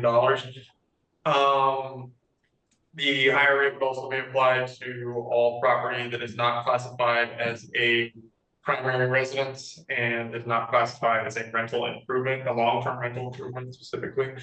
And then on the commercial side, the first rate is set to 1.5 from the current law rate of 1.89. That's for the first $1.975 million in commercial value property. And then anything above that would be assessed at a rate of 2.1%. Here are some of the numbers for the state as a whole. So in this analysis, we're going to reduce the taxable value for primary residence by approximately $200 million. When all said and done, that translates to a reduction in overall average home taxes of $102 million. Similarly, rental improvements would see a reduction in taxable value of $91 million. That would translate to a reduction in total taxes of $44 million. In percentage terms, primary residents would see a decrease in taxes of approximately 16%, while rental improvements would see a decrease of 17%. That would be paid for largely by the increase in taxable value associated with anything that's not in those first two groups, as Representative Jones talked about. So this category of property would see an increase in taxable value of approximately $440 million, and that would translate to a increase in taxes of $171 million approximately statewide. That's approximately a 31% increase in overall taxes. On the commercial side of things, class 4 commercial property would see a decrease in taxable value of $51 million for those properties that are under that threshold of $1.975 million. And that would translate to a decrease in overall taxes of approximately $27 million or 19%. Commercial property that is over that threshold would see a slight increase in taxable value. Here we're estimating is approximately $800,000. And then because mill shifts, their overall tax liability would presumably go up by $4 million statewide. For agricultural property, we have changed the rates so they would not see a change in taxable value, and same with all other property, which is primarily centrally assessed property. However, with the mill shifts in various taxing jurisdictions throughout the state, overall statewide agricultural property would see a decrease in total taxes of approximately $300,000 or 0.42%, while other property would see an increase of approximately $6 million, which represents 1.16%. These are statewide numbers. And these are state. I was just going to say, and it's not perfect. It's not possible to get it perfect, but I would point out we did as close to zero, slightly down in ag, slightly up in others. But it became, these numbers generated statewide a pretty flat, you know, when you look at the total, it was a pretty flat object. Yeah, so overall, this would increase total taxable value statewide by approximately $100 million, which is 2%. Basically nothing, given these large sort of numbers we're working with, especially the data at this point. We are modeling this with tax year 2023 data. 2024 is available, we will update it, but as I mentioned, these are statewide numbers. We also calculated these amounts for the 56 counties. Here's Lewis and Clark County. Lewis and Clark County, we are estimating that primary residents would see a decrease in taxable value of approximately $16 million, and that will translate to a decrease in taxes of approximately $8 million or 14.7%. Rental improvements, long-term rental improvements would see a decrease in taxable value of approximately $5 million, and that would translate to an approximate decrease in taxes of $2.3 million. The residential property that is not in those first two categories, we're estimating that would increase by $12.9 million, and that translates to an increase in overall taxes of $9 million or 46.7%. On the commercial side, commercial property under the 1.975 threshold would see a decrease in taxable value of approximately $3 million, and that translates to a decrease in taxes of $1.8 million or so. Percentage terms, it's a 17% decrease for commercial property under the threshold. Commercial property over that threshold would also see a slight decrease in taxable value, presumably on the first 1.975 million in value. However, because of the mill shift, they would see a slight increase of approximately $500,000 or 2.5%. Again, agricultural property and no other, we're going to see a change in the taxable value, but because of the mill shifts in the particular taxing jurisdictions within Lewis and Clark County, the overall increase in agricultural property taxes would be $32,000 or 3.15%. All other property would see an approximate increase of a little less than $1 million, which translates to 4% increase. I can't read this next slide, but it is available. This shows the impact on median value homes for each of the 56 counties. Worth noting here is the change in taxable value is the same in percentage terms for all 56 counties because the median value is less than the $1.3 million threshold. However, we know we're taking into account the overall impact by county for the median value homes varies from about 14% to I think there was a 27% decrease, assuming the median value home is a primary residence. Additionally, we calculated these values for average value homes. Again, I know you probably can't see this, but the median or the average value home, excuse me, in Madison County is valued at $2.5 million. Because that is over the threshold, they would actually see an increase in their taxable value of about 11%. But given the makeup of that particular taxing jurisdiction, mills would float down, they would see a slight decrease of 1.6%. I believe that information is available. Here it is in map format. So the median value numbers, the overall impact, dollar impact is what is color coded for each county. And then if we zoom in on a county, there's additional information on the percent change in overall taxes for each of these types of properties, along with the overall mill change. So countywide average mills would float up by 26.42 mills in Lewis and Clark County under this scenario. And overall taxes would decrease by 1.1%. That's primarily the state's equalization mills, along with some potential tip impacts for areas with tip districts. So go back to just one. Go back to that heat chart just once, the full heat chart.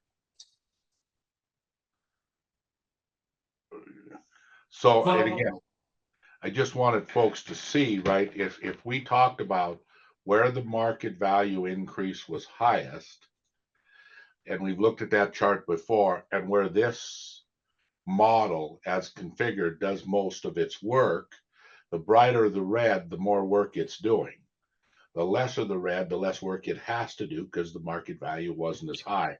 And so when I said the heat chart seemed to line up reasonably well with where the problem was, I think you generally see that in this chart if you were to overlay the market value increase chart. Just a comment, and with that, I'll go ahead and go forward. Yeah, so like Representative Jones said, the biggest impact of medium value homes is in the counties that are shaded in darkness, so Flathead, Gallup, Madison. Here is a distribution of the market value of primary residence. Again, this is based on the rebate data that we have available. So on the bottom here are the different valued homes. The median valued home is approximately 350,000 or so. This orange line here, the solid orange line, represents the current law effective tax rates. And here's what the effective tax rate would be under the proposed scenario with the homestead exemption. Similarly, these dashed lines represent the statutory rate. So here is the 1.35% is applied to residential property. And this is current law, and then the dashed gray line represents what it would be under the alternate scenario. Here's a similar chart for commercial property. The scale is stretched out as a larger range of commercial properties. Again, the orange line represents the average effective tax rate for these properties by market value, and the solid gray line underneath it represents what it would be if we made the proposed changes. And then similarly, the dotted orange line is the effective statutory tax rate, if you will, and the gray dotted line there is what it would be if proposed scenarios were adopted. As you can see, they start to converge more once you get further and further past that threshold line of 1.975 million. In addition, we also looked at some estimated counts. So here is similar information. So based on the information we had, we would estimate that 11,800 of these primary residential properties would see a decrease in overall taxes of more than $1,000. 77,700 would see a decrease of between $1,000 and $500, and then 124,000 or so would see a decrease of between $0 and $500. On the other side of that, 975 properties would see an overall increase in taxes between $0 and $500. 180 properties would see an increase between $500 and $1,000, and 500 properties would see an increase of over $1,000. Combining all the increases and decreases, we're estimating that 213,000 properties would see a decrease in taxes, while approximately 1,600 would see an increase in overall taxes. We want to look at it in percentage terms instead of absolute dollar amounts. 5,250 would see a decrease in taxes of more than 25%. 127,000 would see a decrease of between 15 and 25%, and then 81,281 would see a decrease between 0 and 15%. On the other side, 1,400 properties would see an increase of between 0 and 15%. 163 properties would see an increase between 15 and 25%, and 14 properties would see an increase in taxes of over 25%. And again, there's 213. And this is just primary dwellings, right? This is not the rental. Correct. This is only primary dwellings, not the long-term rentals, because they're harder to get numbers for. Just so folks, that's why I said 250, you know, as an estimate previously. Yeah. Correct. Yeah, just for the committee's awareness, the long-term rentals are sort of the squishiest part of these estimates. We don't have a great way currently to estimate those, but we do have some census numbers that these are based on, so they're not out of the block, I guess. Here's some similar information for commercial properties. So we are estimating that approximately 12,000 commercial properties would see an increase of over $1,000. Almost 7,000 would see a decrease in taxes of between $500 and $1,000, and 13,000 would see a decrease between $0 and $500.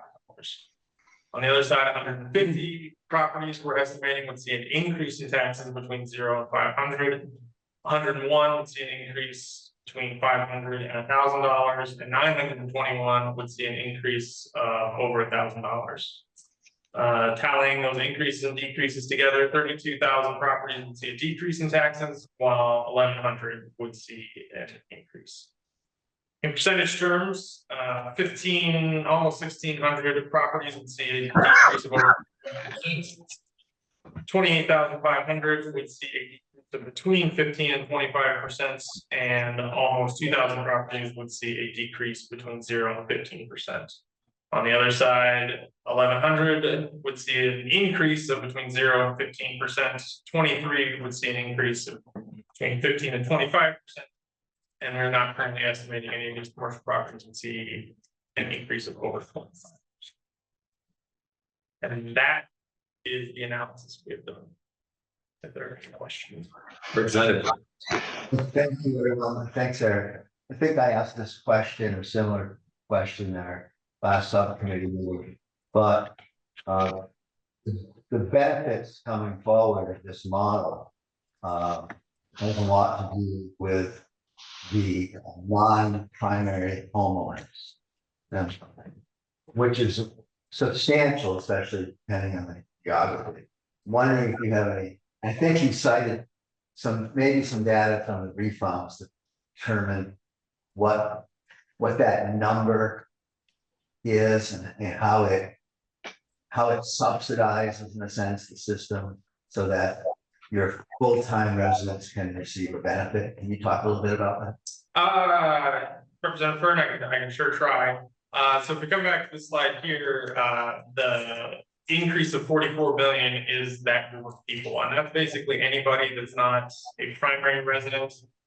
So that would be people that applied for the rebates and not a long-term rental improvement. So there is a variety of folks presumably in this residential other category. So that would include, like you say, your primary homes, vacant land would be in there. What else? The short-term rentals, the VRBOs, potentially could be in there. The folks that aren't Montana residents.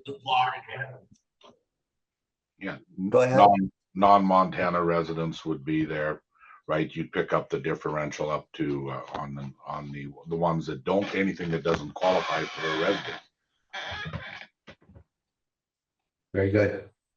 So Eric, or I guess Representative Jones, just kind of pivoting off of Representative Fern's question, but you know, the other that we're identifying here, there are those that obviously will have long-term rental agreements that weren't captured in the rebate data set. With any idea how to be able to delineate that? I mean, because that you'd have to obviously take that out. Well, the long-term rental. So the way the law works is really quickly is we looked at census numbers and the number of renters that the census is estimating relative to the total household units, and then assumed that ratio was the same. Going forward, obviously we would need some sort of application process that is yet to be determined. Yeah, my assumption was on that is that you would match up what's currently with the bed tax, right? Which is 1 month. And you don't want to get the construction workers out of season. So you basically say a long-term rental is someone that does not offer a rental opportunity of less than 1 month. That 1 month is the contract. That also aligns with a lot of homeowner association agreements, and the bed tax. We wouldn't be recreating the wheel. And the same side on the same thing on what's an owner dwelling. I believe it's 7 months now, but we would want to try to match what we did somewhat on the rebate question so that we were fully lined up. Our pushback is going to come from people do own second homes in Montana, right? Now, they are going to get a benefit on their primary home, but not on their second, right? Because you only get it on one home. The LLCs won't like this particularly well at this point. Now, I'm guessing that they'll be fairly effective at becoming rentals, but they also get some significant tax benefits currently and be able to write off repairs. So, you know, there'll be some folks that will not benefit, but you cannot generate $150 million to be able to do anything significant. In the past, we just changed the rate and it transferred. Here, we're at least backfilling the vast majority of it from some folks that may not potentially be paying for other services, you know, our out-of-state folks. But we're trying to do it at a respectful level as well, so that it just offsets some of the services. At least that was my thought. Mr. Cotton's got his hand up. Yeah, you know, thank you. So I was just going to comment. I went and pitched this idea as I was speaking to a couple community groups a couple weeks ago, and they definitely, people really liked the idea of the end result of this, you know, getting tax relief. I just wanted to flag for the group. I think a big challenge with this that's going to come is public education. A lot of folks were very confused about the concept. They didn't really, you know, understand what the exemption was, what it would look like, you know, who would qualify, all that kind of stuff. And I think that those are definitely questions that are going to come up, you know, if this is brought forward to the legislature and passes. So I think it probably would be a good thing for us to be thinking about, you know, okay, this legislation passes and this reform passes. What does the implementation look like on the department side to get the public, the word out and the public education out there? Yeah, and I agree. It's going to be, fortunately, the rebate paved the way, right? Because the initial, you're going to have a second year of rebates that came in. And so basically the rebate is the owner dwelling, right? So that if if you qualified for a rebate, you're likely to qualify for an owner dwelling. The more difficult one will be the long-term rental one, which will require the asking of some sort of a question initially. But at least on the owner dwelling side, you know, once you have the rebate, you qualify. And then the thought hadn't been applying every year, and maybe we could even hold that conversation, is that we could even talk about a conversation. If you qualified for the rebate, you qualify for this unless something's changed with your property. You know, we could start that as a baseline, because you wouldn't want to have reapply every year. You'd want it's kind of like PTAP. Once you qualify until something changes. In response to what Kendall is saying, I've been sort of testing this, going to doors, because I'm up for election, in a community, kind of ground zero. I'm going through an older part of the town, where there's still hard to believe a kind of middle class, people who have paid for their homes and can stay there. And the response has been extraordinary. I explained what a homestead exemption is, and without getting too much into the weeds, it seems to really make sense for folks in that situation. I think, as Jeff Jones was saying, it's impossible to develop a perfect scenario, a perfect tax shift. But this provides far more relief than stress. And I think those who get a little more stress with an increase, likely affordability isn't going to be an issue. And I have not asked the department this, but I was thinking about this as you were talking. I mean, I'm wondering if we could say if our initial starting number will be if you qualified for the rebate, or maybe if you qualified for both rebates, however you wanted to say it, you initially qualify for this.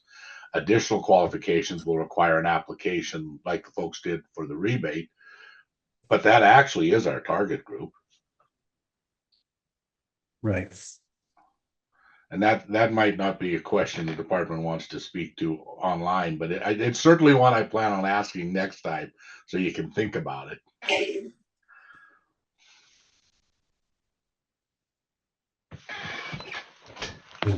Any other comments on that? I think it's a very good idea. Now, Representative, are you prepared to, put that in the format of recommendation, or are you still wanting to get some more data on this, or what are your thoughts? We had a couple folks wanting to look at other rates, but I personally am comfortable. What I plan to do in my sub was to write up the recommendation off of this, maybe include potentially using as our base group, the rebate group, so we don't have to, do another qualification period. We'd have to talk to the department about that and make sure they were okay with that, and then determine what it is they want the long-term versus short-term rental question to look like. But these numbers in here, and the legislature is going to play with them up and down anyway. They seem to work statewide about as good as any numbers. And so I'm certainly comfortable saying I recommend this model. I personally am comfortable saying I recommend these numbers that are in this model to be our starting point. And I certainly am leaning towards saying I recommend the rebates that go out, that this be aligned initially with the last round of rebates, to head off some of the confusion that was out there, and hold that as a conversation for the committee, and maybe write that up as a recommendation, bring it back to our sub. A lot of our sub is on, and I guess they could speak up and see if, because otherwise we're going to go to the sub, hold this discussion, and bring you probably this recommendation anyway, to be honest. Are there other things that you want to just, I guess, going back to, the previous question I had asked, is there a necessity for another subcommittee meeting on your side that you can see, or not? Because if there is, then you guys can certainly debate that some more, but. Yeah, maybe we'll talk offline on that. At this point, it's minimal, right? I think we had, Representative Fern, you were the one that wanted to look at different numbers, and so you're one of the reasons I didn't bring this as a recommendation. Are you comfortable with these numbers? Yes, Rep. Jones, I thought I just as role on subcommittee, I should inquire just because. And I like these numbers. We had a discussion about, what optimal numbers are and what the politically possible numbers are. And these seem to work. I would say one thing I think we need to really clearly understand are the situation where there are second homes owned by Montanans, which there are a lot of them in my area, but some that are more historic, that are actual real cabins, and just the impact. And granted, you will get considerable savings on your principal home, but it's just something I think that's going to come up that we should be prepared to discuss and understand what the implications of that are. There are a lot of cabins on state lands that are leased and that sort of thing. So it'd be good to know the numbers and just be thoroughly clear about that. But I'm good with the numbers you're presenting. Yeah, there will be, the cabins will. If it's a cabin and owned land under it, and it's long-term in the family, we already have, and we could always tweak that model. But without a revenue source, this doesn't run. So, Mr. Chairman, I guess if any of the other committee wants to work up, but I'll ask Ralph to, the other portion I want to make clear is this is not an intent to bring in enhanced GTB for the state, 95 mils, so we could equalize that out in the ratio to the extent it existed. We tried to be closer. I think it was $10 million. We tried to deal with some of our larger numbers there as well. And then finally, we'll have to see what these, when you start doing, since schools are so large, when you start equalizing across the counties, this will move around some. But, with a little bit of thought, we'll have to look at interactions, which I believe the department already is. I haven't seen a better model yet. So I guess I'll, Ralph, maybe write this up in some form of a recommendation, like you've done before, and we'll begin to review it. And I'll present it to the sub first and see for their thoughts. Okay, so you will want to have a subcommittee meeting then? Yeah, at least I'll contact them all, and they haven't spoken up here saying they wanted one, but I'll make sure they're comfortable not having one. And if they're not, then we'll just forward this in a much better written term as a recommendation forward. Sure, that's certainly fine. I guess my thoughts are we would, regroup here again in July. And so then you can submit any other recommendations that you may have, or if it's just solely this one, that's fine too. So it'll give you one more opportunity to kind of refine it if you'd like. So. Yeah. All right. All right. Well, I'll contact them and see if they want more refining. And if so, we'll get a sub scheduled. If not, we'll get a recommendation in better format out of this. Okay. Sounds good. Are there any other questions or comments on this one? This is kind of a big piece, so. Sure. Yeah.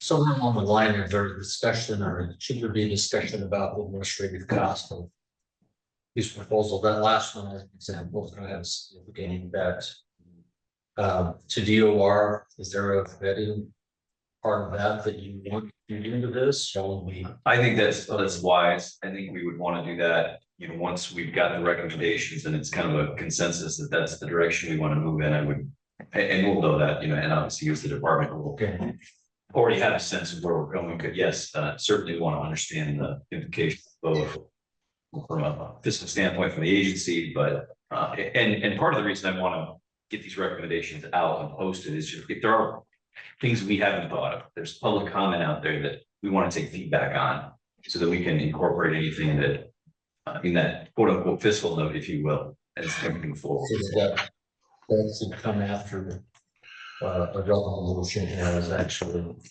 come out. That would be my preference. I think, that way we know it's been adopted, it's moving forward. And if you want to even generate a fiscal note, in that formality, that's fine as well. Okay. And I know that there's going to be some of these recommendations are not fully vetted like a normal bill would be. Mm-hmm. So there's going to be a little bit of a nuance there.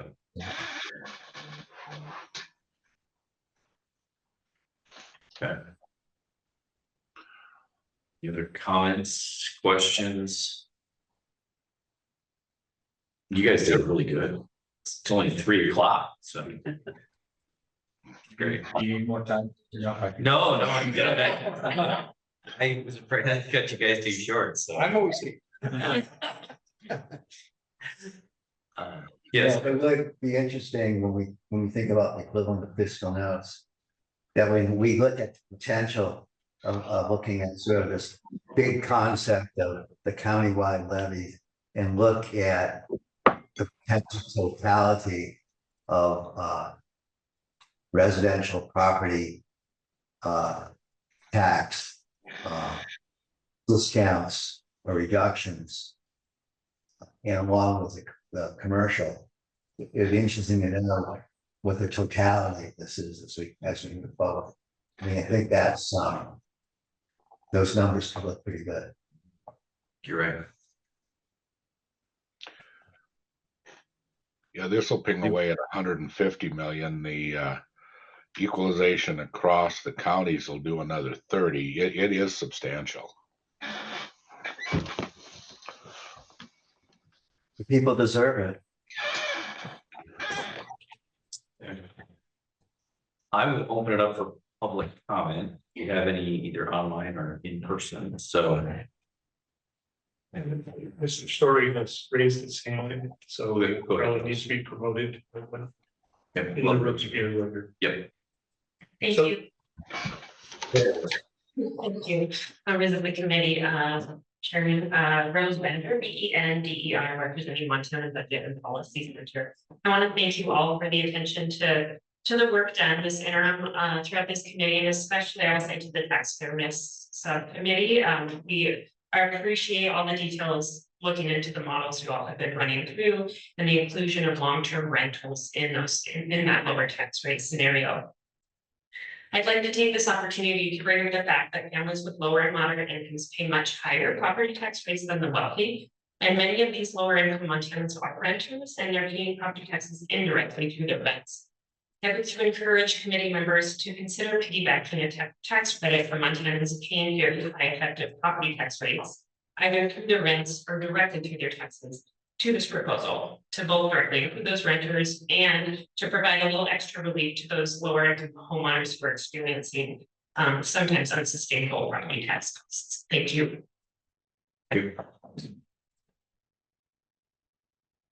Let's see more of the story. Mr. Story, are you some public comment? Mr. Kraft? Well, thanks again for the good work the staff has done putting numbers together.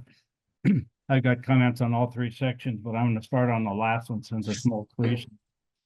And when I first heard this concept, I kind of in my mind had an idea of how it was going to work. And then when I saw the analysis that the department put together, it worked a little differently than I thought. But generally, when you do what the homestead exemption and the Comstead are doing, it is you're taking taxable value out of jurisdictions, and then you're adding it back in with the higher tax rate on the non-exempt properties. And I always assumed when you did that rural, especially northern and eastern Montana, would end up losing taxable value and have to raise their mills. But for some reason, the model works just the opposite way. It shows that they gain taxable value when they didn't really have any large increases in residential value in the reappraisal to begin with. And they don't have any commercial property over $2 million to hardly to speak of. But they printed all those, if you looked at the map remember the map that Eric had up, printing all northern and eastern Montana are light colored, and they're basically shifting a lot onto second homes. And I just didn't realize there were that many non-occupied residential properties out in that part of the world, but there must be, because they're like everywhere, decrease in owner occupied about 15-20% and increase in the non-occupied 35 to 45% in taxes. And that's basically paying for tax reductions across the whole spectrum of property tax out there. And that just didn't make a lot of sense to me in the model, but it must work that way. I just want to say that I asked DOR one day how much income tax out-of-state Montanans pay, or out-of-state people pay into Montana. It's about $140 million a year. Now, that's not necessarily those people that own property here, but those people who work here and live out of state. So, that's a fairly significant portion of state income taxes. The other question I asked the department after the last tax fairness meeting was, because there was some discussion about how accurate that 215,000 owner occupied is. I think Ms. Wiggers talked about census saying maybe 315,000. Well, of the people who qualify for the PTAP program, 2/3 of them applied for the rebate. Now, some of them may not have applied because they didn't pay enough taxes that the rebate was only be a few dollars or something, but that's if 1/3 of those people didn't apply for the rebate, how many people that actually were qualified didn't apply?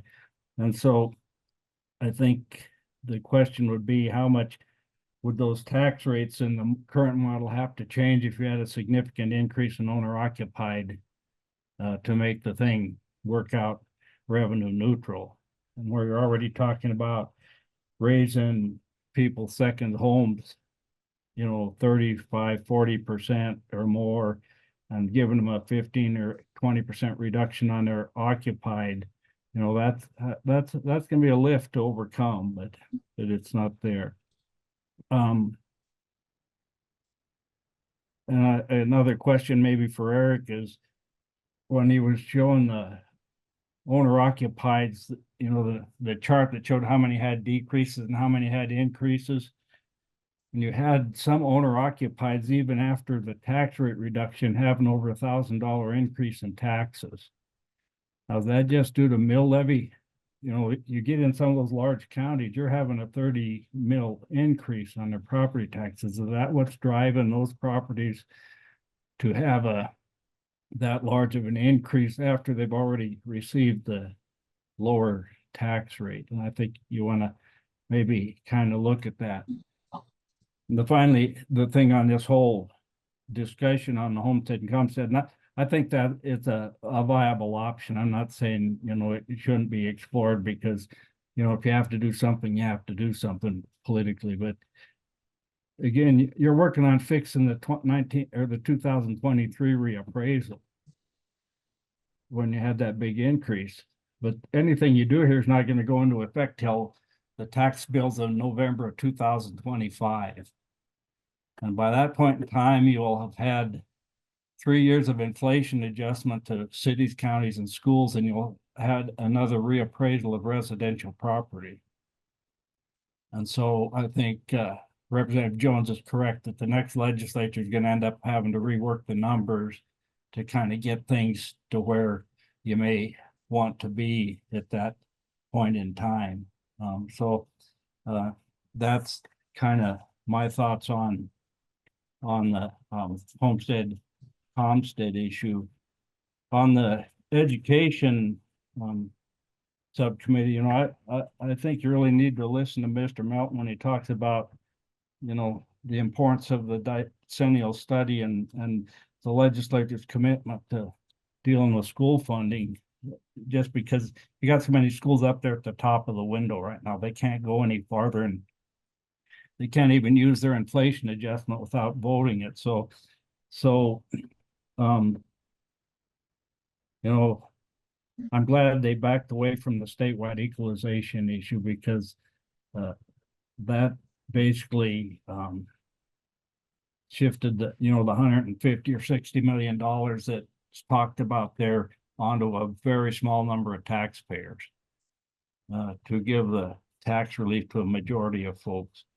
The countywide one's going to be not quite as bad probably, but it's still gonna, as everyone understands, you're just taking money from one taxpayer to lower taxes on another. And when we see the actual dollar numbers on that, you know, that's more instructive, I think, than just what's going to happen with the mill levies when you get talking amongst school districts within the county. My county, Stillwater, has like 3 low tax districts. 2 of them because they have the palladium mine there, which lets them be low. And one of them is out in rural dryland farm country, and it doesn't have many kids, but I don't know, they might have either some power lines or pipelines running through there or something that help them out. I am opposed, and our organization, I think, will stay opposed to fixing the 95 mills at a constant amount. I think, you know, they're where they're at now. If you just applied a 511 to them, or a modified 1510 420, they grow every year, and you'd have a stable source of revenue there.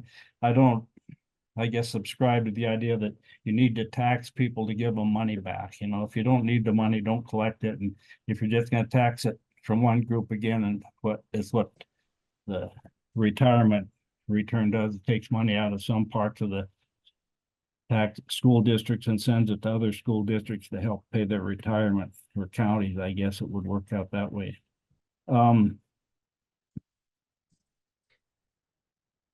The election issue, I think the Education Committee handled that fairly well. You know, there's just so many things that have to be done on that. If you want to move those elections, especially to a general, which happens only every other year in the fall, you have to change a lot of laws.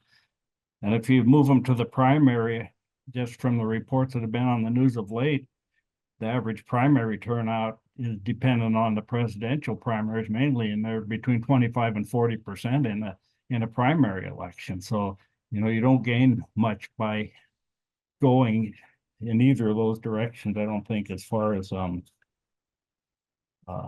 moving the school elections. Super majority turnout, I think, has some merit for elections.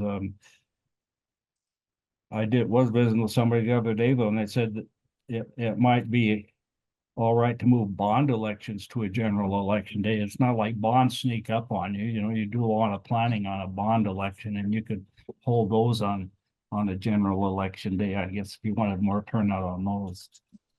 I think you kind of understood the discussion about how the countywide levies would really only be in the general fund of schools. Of all the funds they got, it would only be in the school general fund. The tuition fund is a permissive levy, and every district that would be a tax on those people in the district, as well as bus depreciation and facilities and all that type of thing. So again, you're basically talking about the general fund and only the first 80% of the general fund, you know, because there's a significant portion of property taxes that fund that 80 to 100% that is not being touched by this, and unless at some time you decide to move the GTB up into that arena too.